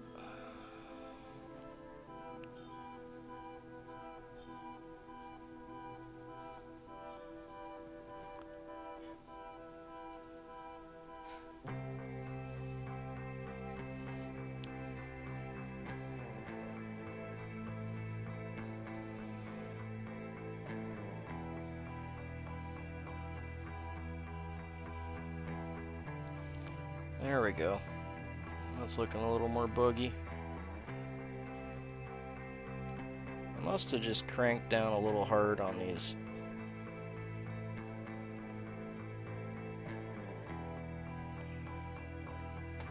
Top biots. Yeah, that's better. That's sticking up good now. Okay, happy with that.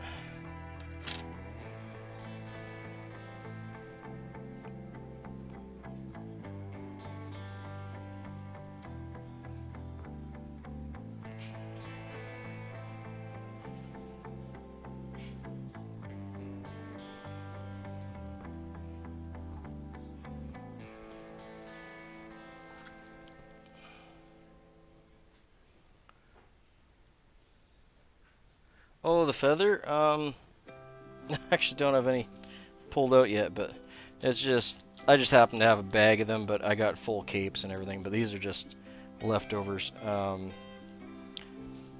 have always called them almonds. They're basically like an almond shape from the shoulder of a pheasant. See if I can get a nice couple more nice ones out of here.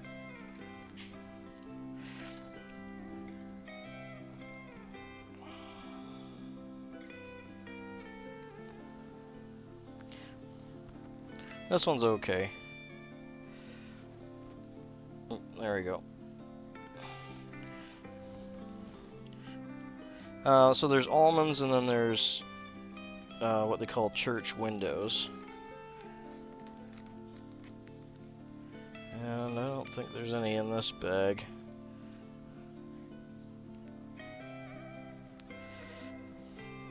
But they'll range in color from this like really nice, deep, kind of almost purplish red to a very, when you get closer to the under the armpits, I guess, or like wing pits, then you'll get these more lighter colors, and then it'll go into the church windows more closer to the back.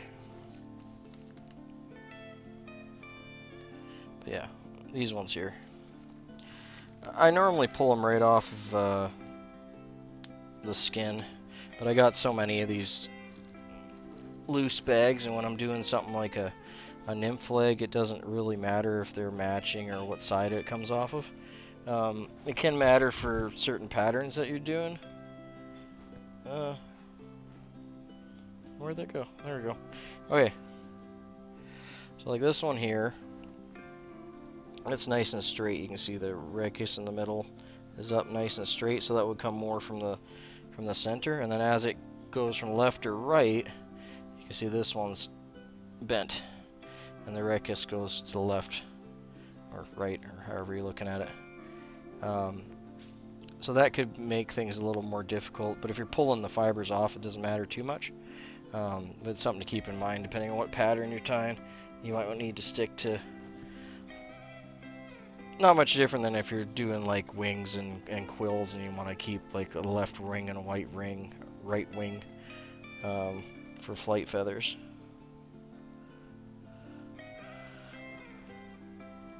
But in this case, it matters almost nothing. So this one's fairly even. You can see also the black in the middle is fairly even.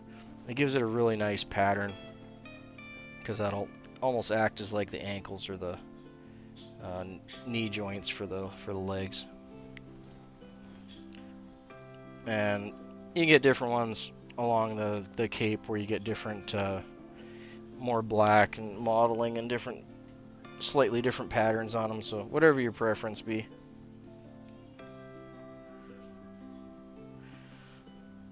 But traditionally you would just use a soft 3, 4, 5, 6, 7, 8, 9, 10, 11. Traditionally you just use a soft soft hackle, like a hen hackle. You could use a soft rooster too.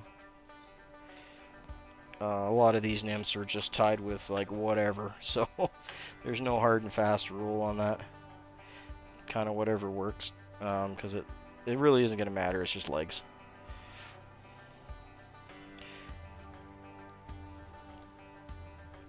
But if you're going to tie up a bunch, then may as well tie it up with something that you're enjoying tying with.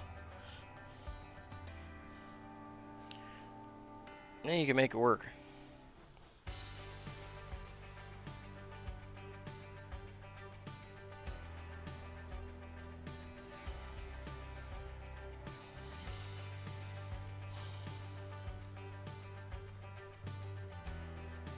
They're also like very soft.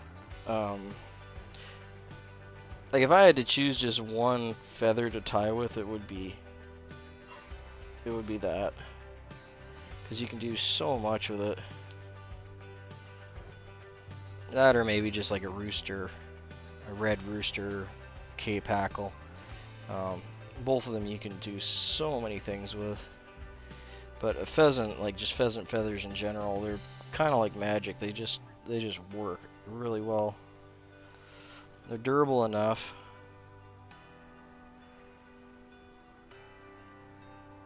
And they just have a lot of attributes that make them work better than other options. I mean, if you're lucky, you can pick up a whole cape or a whole pheasant for cheap.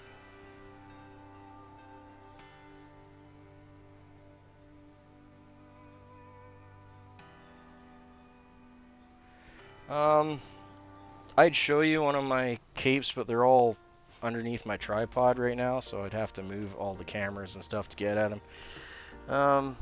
Do I have any? I think they're all in my bottom drawer there.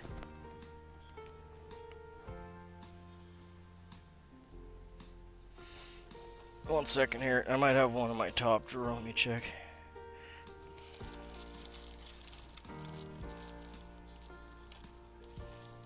This is like a rump. So this is like the back. So this would be like a saddle patch. You can see those are where the church windows kind of taper off. These are the ones that I call church windows. And then you get these really nice iridescent, almost like blue, and then it fades off into the red. But that's just the tail. That's the saddle that sits on the tail. Okay, I do actually have one or two in here. Okay, so this one's dyed. This one's dyed yellow. But you can see it here. So ignore the slight yellow color. Let's get it closer. So these are the ones we're tying with there on the shoulders. Now you can see there's the rump patch, like on the other one, and then the wings on either side. So you'd be tying with those. And you can't see the church windows well because you can get a couple of them. They're kind of more on the underneath the shoulders, but you can see a few of them right there.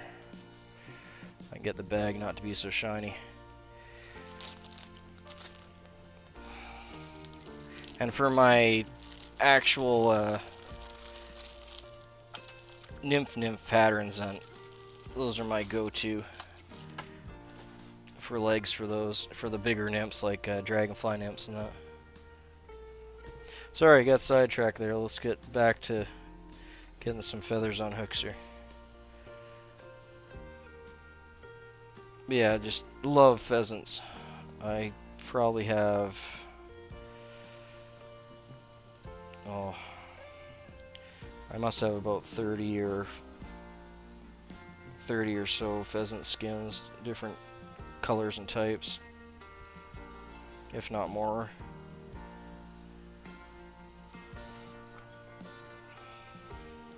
Just because I use them so often.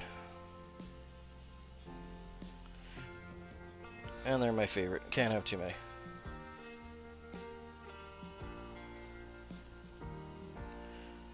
The guy that dies with the most feathers wins, right? Hey, we got our goose biots. If you have trouble seeing the ends of them, if your eyes are going, you can use your finger, and you can definitely feel the ends are a bit pokey, so it'll help you if your eyesight's not so good. Get them lined up. Want to have that roughly the length of what's left of the body. Hold it in, turn it towards yourself, a couple soft wraps on it, and as you crank down, it'll torque it right into place.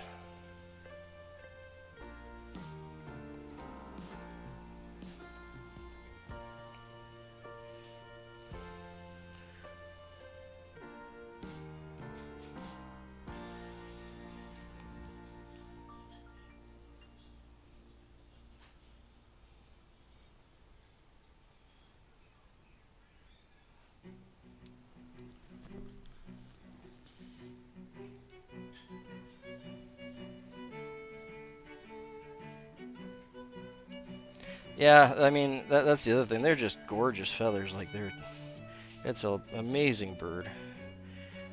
I feel really honored to tie with them.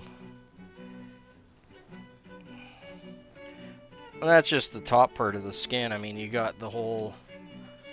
Where is it here? This is definitely can't get it into view, but this would be your pheasant tail. Get the whole thing in.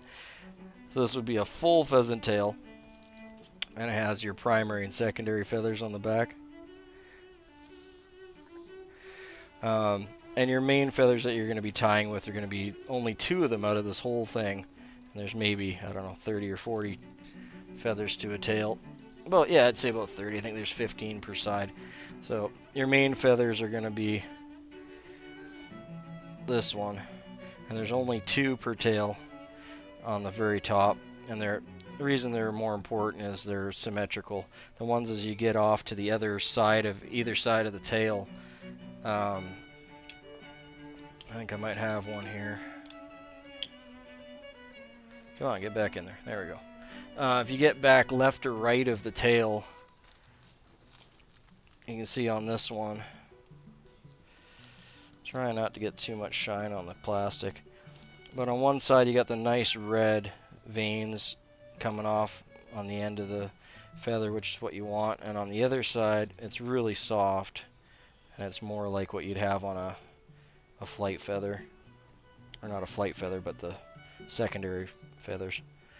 You can still use it for all sorts of different things. Like they work okay for, like, say, a cap on a nymph, like a nymph head. But your premium ones are the ones on the edge. Those are the ones that make the nice legs and tails. Sorry, getting distracted again. David, you got me just going off here on a tangent here.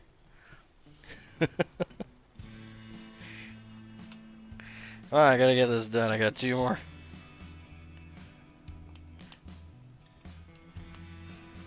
Wife's making some amazing East Indian food, and the smell's wafting in. I'm getting super hungry. But I want to get this done at the same time. I only got 2 left.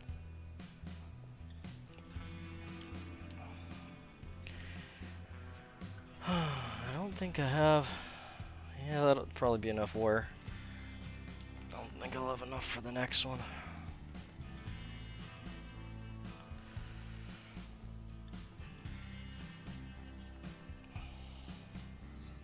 Yeah, pheasant in general, just everything on. I could use every feather on a pheasant, where a lot of other birds I can't. So pheasants are kind of magical that way. Get a whole pheasant skin, you can use pretty much everything on that whole skin.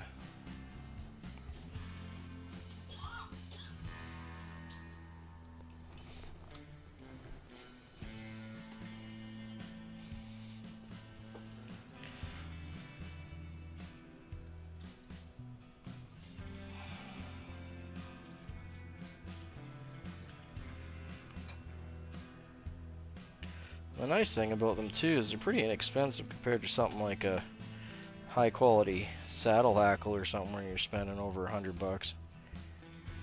You can get a really nice pheasant cape or full dressed pheasant for 20 to 30.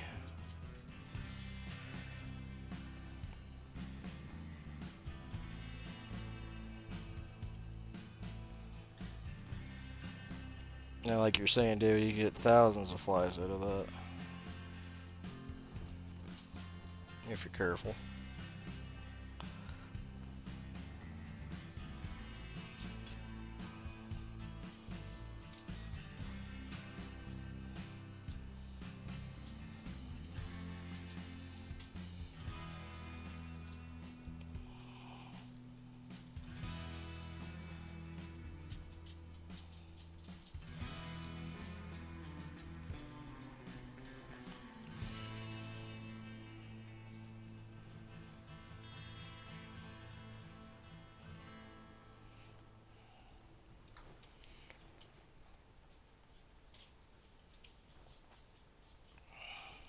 Bury those hands a bit.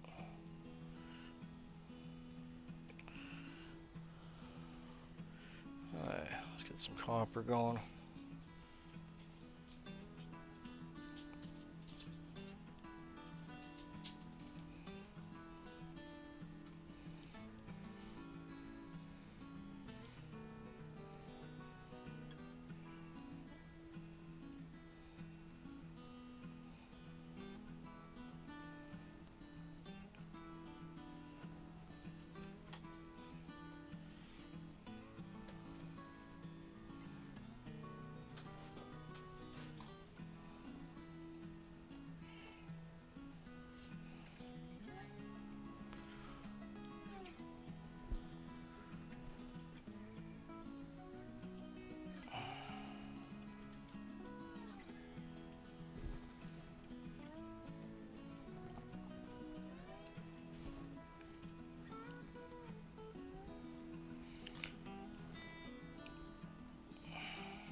Almost using my good scissors. Sacrilege.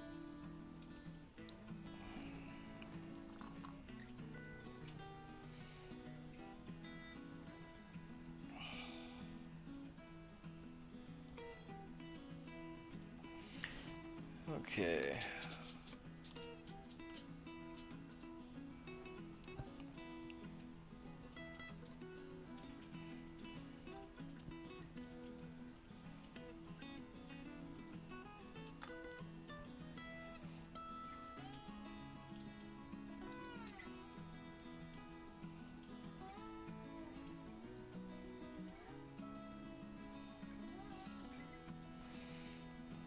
And again, about hook gap.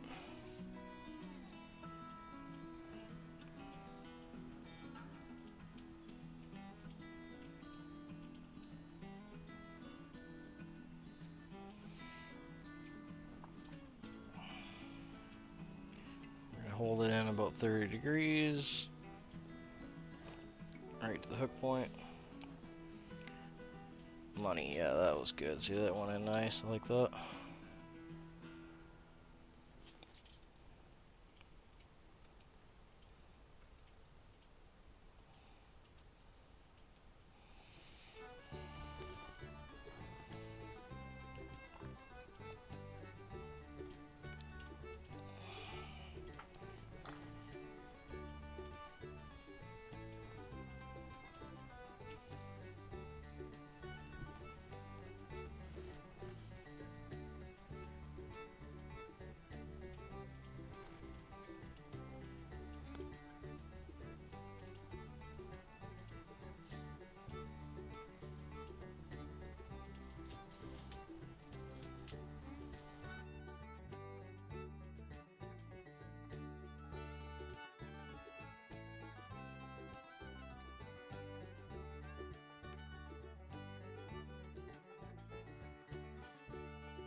Yeah, happy with that.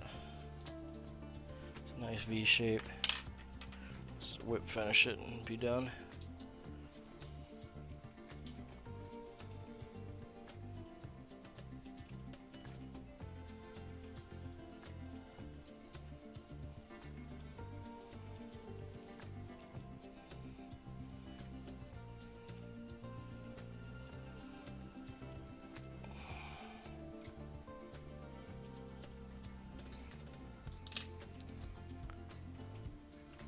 Thanks for letting me know I had subscriber only chat on. I thought for sure I had it for everyone. That would make sense why it's been so quiet.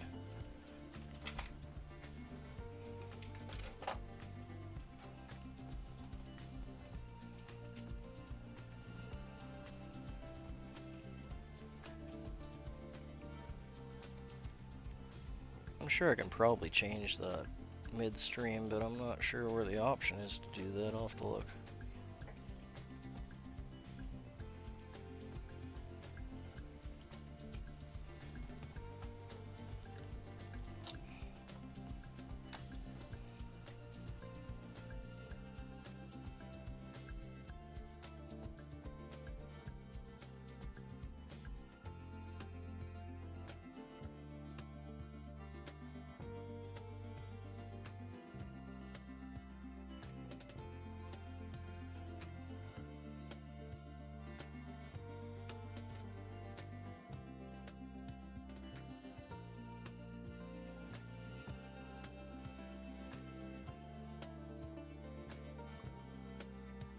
Yeah, David, these are Prince Nymphs. They're probably one of the more common attractor nymph patterns out there. It's not a terribly old pattern. Can't remember off the top of my head, but I want to say 70s, something like that, maybe even 80s. They just work well. Like, and I can't recall the guy's name off the top of my head that invented them. I'm normally good with that kind of thing, but I'm hungry, tired, and losing my finger dexterity and my eyesight. But we got one left. one left. I gotta do it. Gotta get this last one done, and then this whole thing's full. Ugh.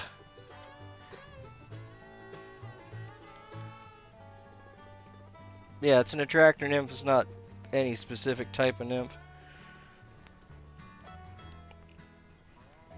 Some people think that the white biots on the top are more like a wing shuck, or I mean, it kind of imitates almost a whole bunch of different stuff in the water for still water and rivers.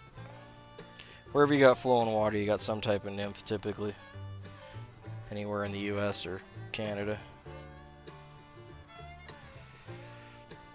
So this will work in the streams, rivers, still water, pretty much anywhere. That's why I tie up so many of them.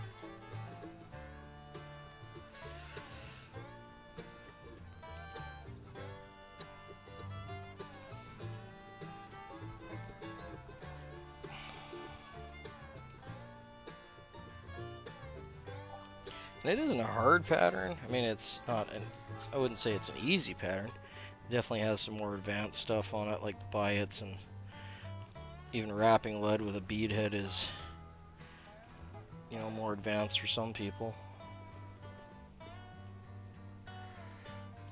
There we go. Got that in there nice.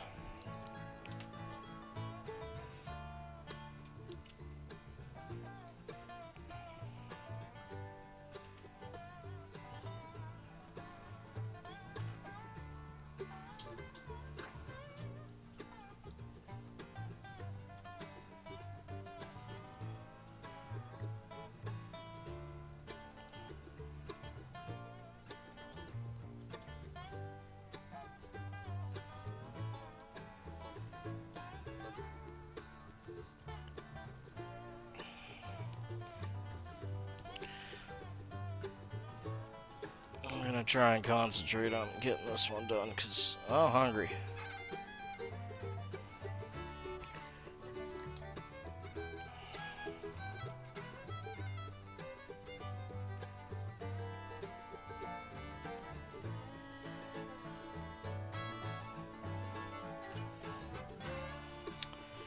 Well, I don't know if you can see it, but one of them is damaged there, so we're actually going to cut off 3 and pick our best 2.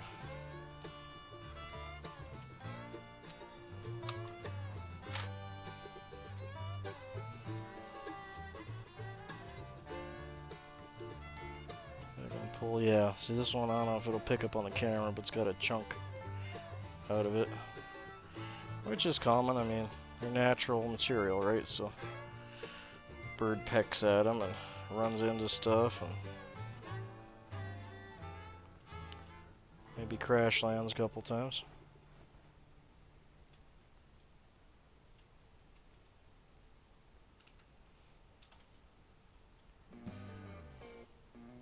I've always wondered, actually, in the bigger, I guess, grower, for lack of a better word. I'm not sure what you'd call a someone that raises chickens or poultryist.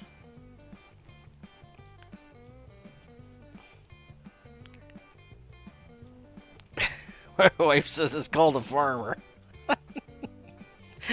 She's probably right. There's got to be some stupid name for it, though, like a janitor's a sanitary technician.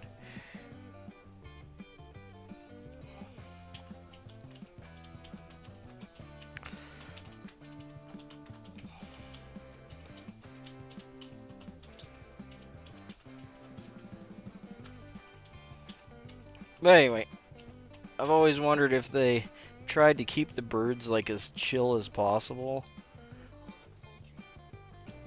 They're called a poultryman. There you go. Yeah, like if you keep the birds more chill, they're not going to be as... Well, we have chickens, and it can be a drama factory sometimes when they're younger. And they can beat each other up and all sorts of stuff.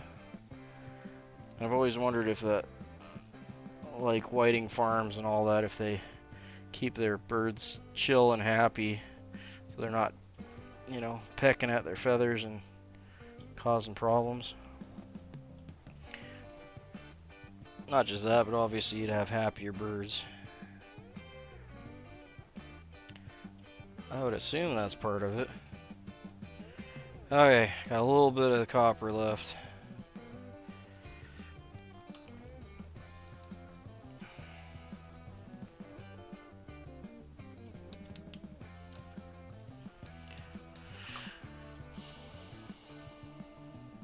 I don't know if you caught that earlier there, David, but I use, you can use any pliers, doesn't matter, anything with teeth on them. Crank them down on your wire and it'll leave some notches in the wire without work hardening it, making it brittle, and give you a much better tie-in. That way it's not going to slide out. Excuse me.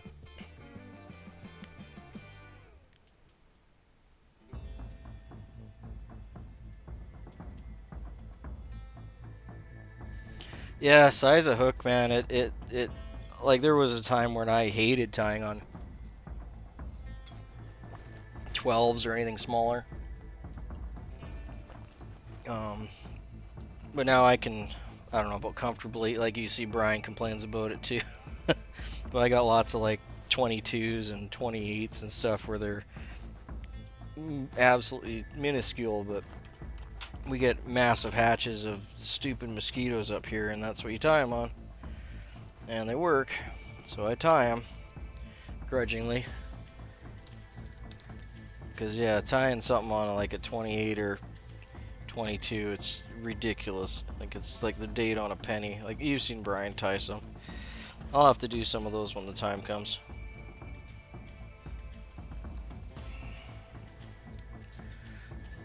Okay, 3 hackles. Now my brain is not firing on all cylinders anymore. Definitely need a break after this one. Alright, tear those off.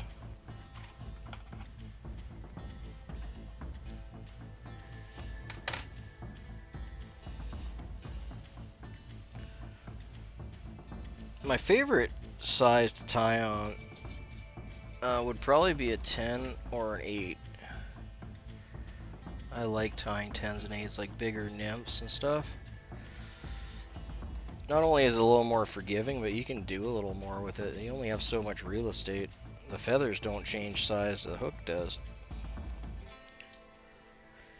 So yeah, like a size 10 or a size 8 or a 6.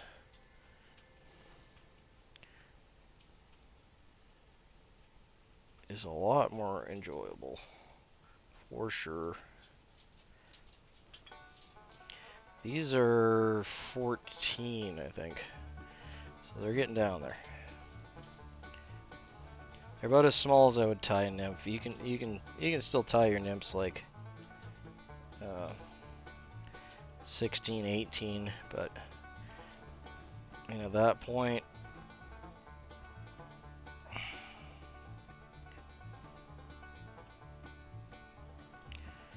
even though there are nymphs in the water that are that size, one of the things I've always thought about is, like, if you're a fish, even though there's nymphs that are that size, wouldn't you want to eat the bigger one? You know? It's like going to a smorgasbord and grabbing the smallest steak off or something. Like, you're gonna grab a nice big apple, you're gonna grab the nice big strawberry, you're not gonna grab the puny stuff. So I always think sizing up is always a good idea.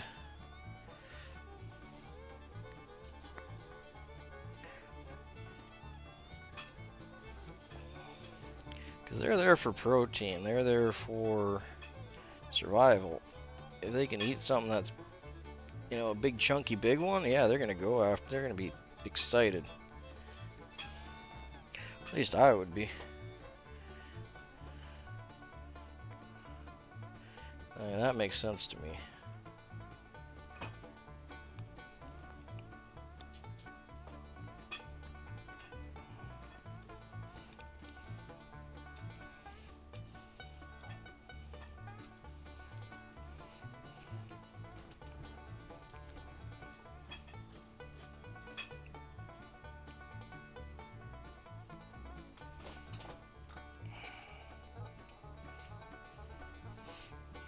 And if you're cutting a lot of wire, nail clippers work great for that. Same with, like, if you're cutting a lot of monofilament, heavier stuff.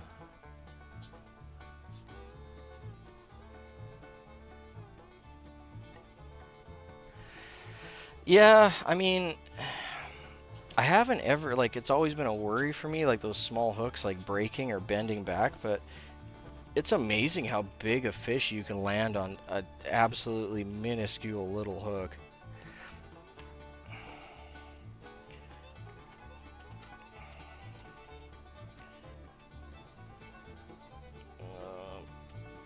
Okay, so this is all we got left. We're gonna make it work. It's a pretty little thing. Beautiful colors on it.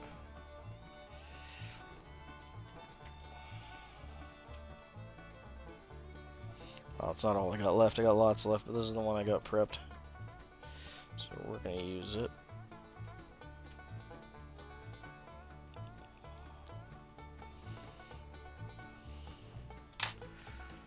There. This is a much better cut than the last couple I did. That's what you basically want to see. You know, gap height. The benefit of doing this way too is you get even on both sides.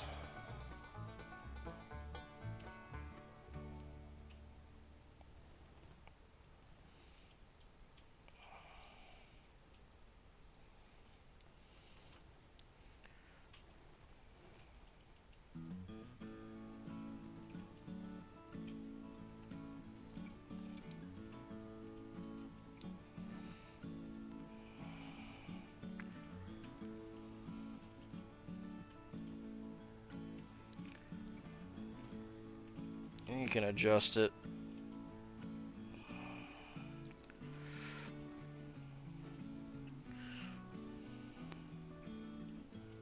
I like my legs longer than most, just because they always seem to get ratty.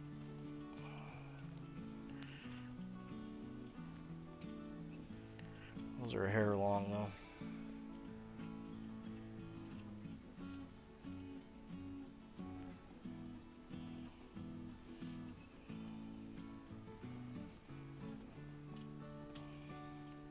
That's a little better. I like that. That'll do.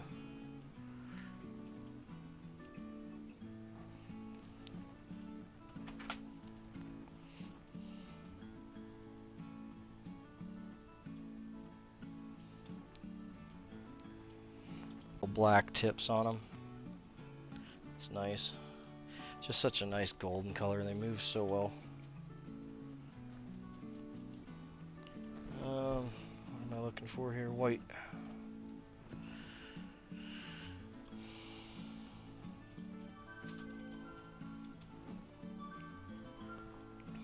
I imagine, like, being by the ocean, do you get, David, do you guys get a lot of, you must get all sorts of ocean birds that you could scalp feathers from. Or, I'm sure, well, there's a lot of laws in Hawaii about taking that kind of thing. But, I mean, besides seagulls, you guys must get all sorts of stuff coming in.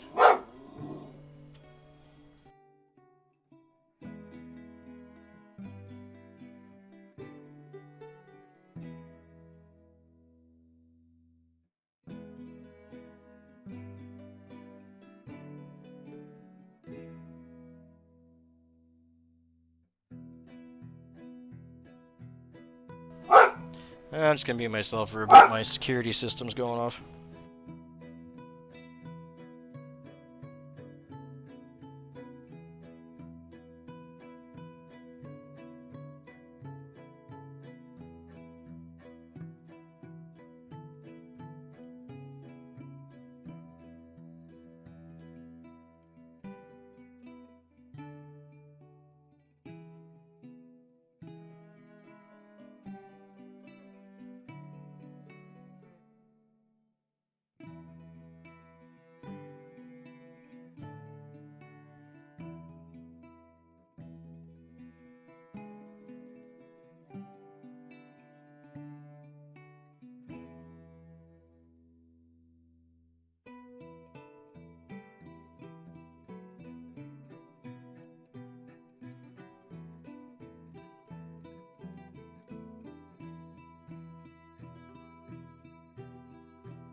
Later, David. Yeah, I'll be done once I'm got this whip finished and sealed up here, because I am hungry, and it smells really good.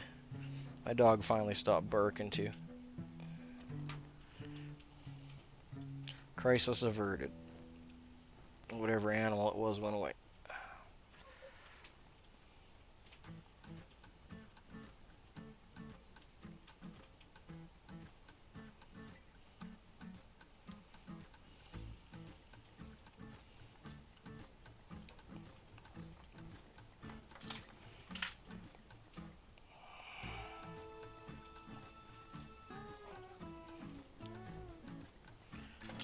Do, do, do, do, do.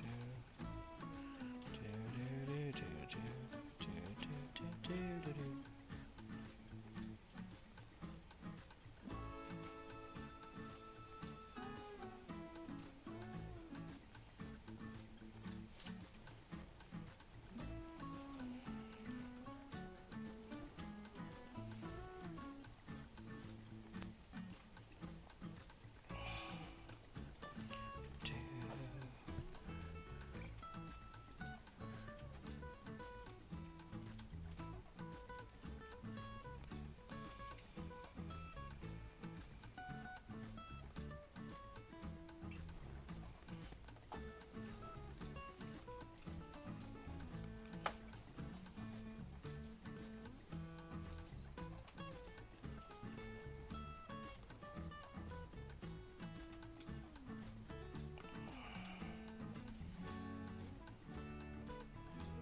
Oh, hey, that's all she wrote, guys. Just put a little cap of Sally Hansen's on the top there. That's a good couple dozen Prince Nymphs for today. Oh, that's putting in the work, eh? That nice little round thing. Waiting to do that.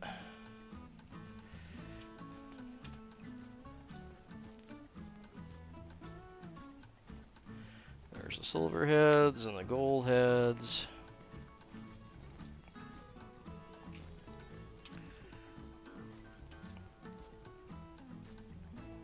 And their bigger brothers.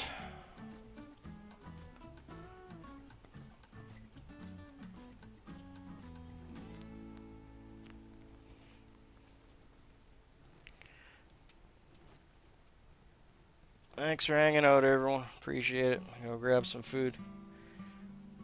Stay safe, eh?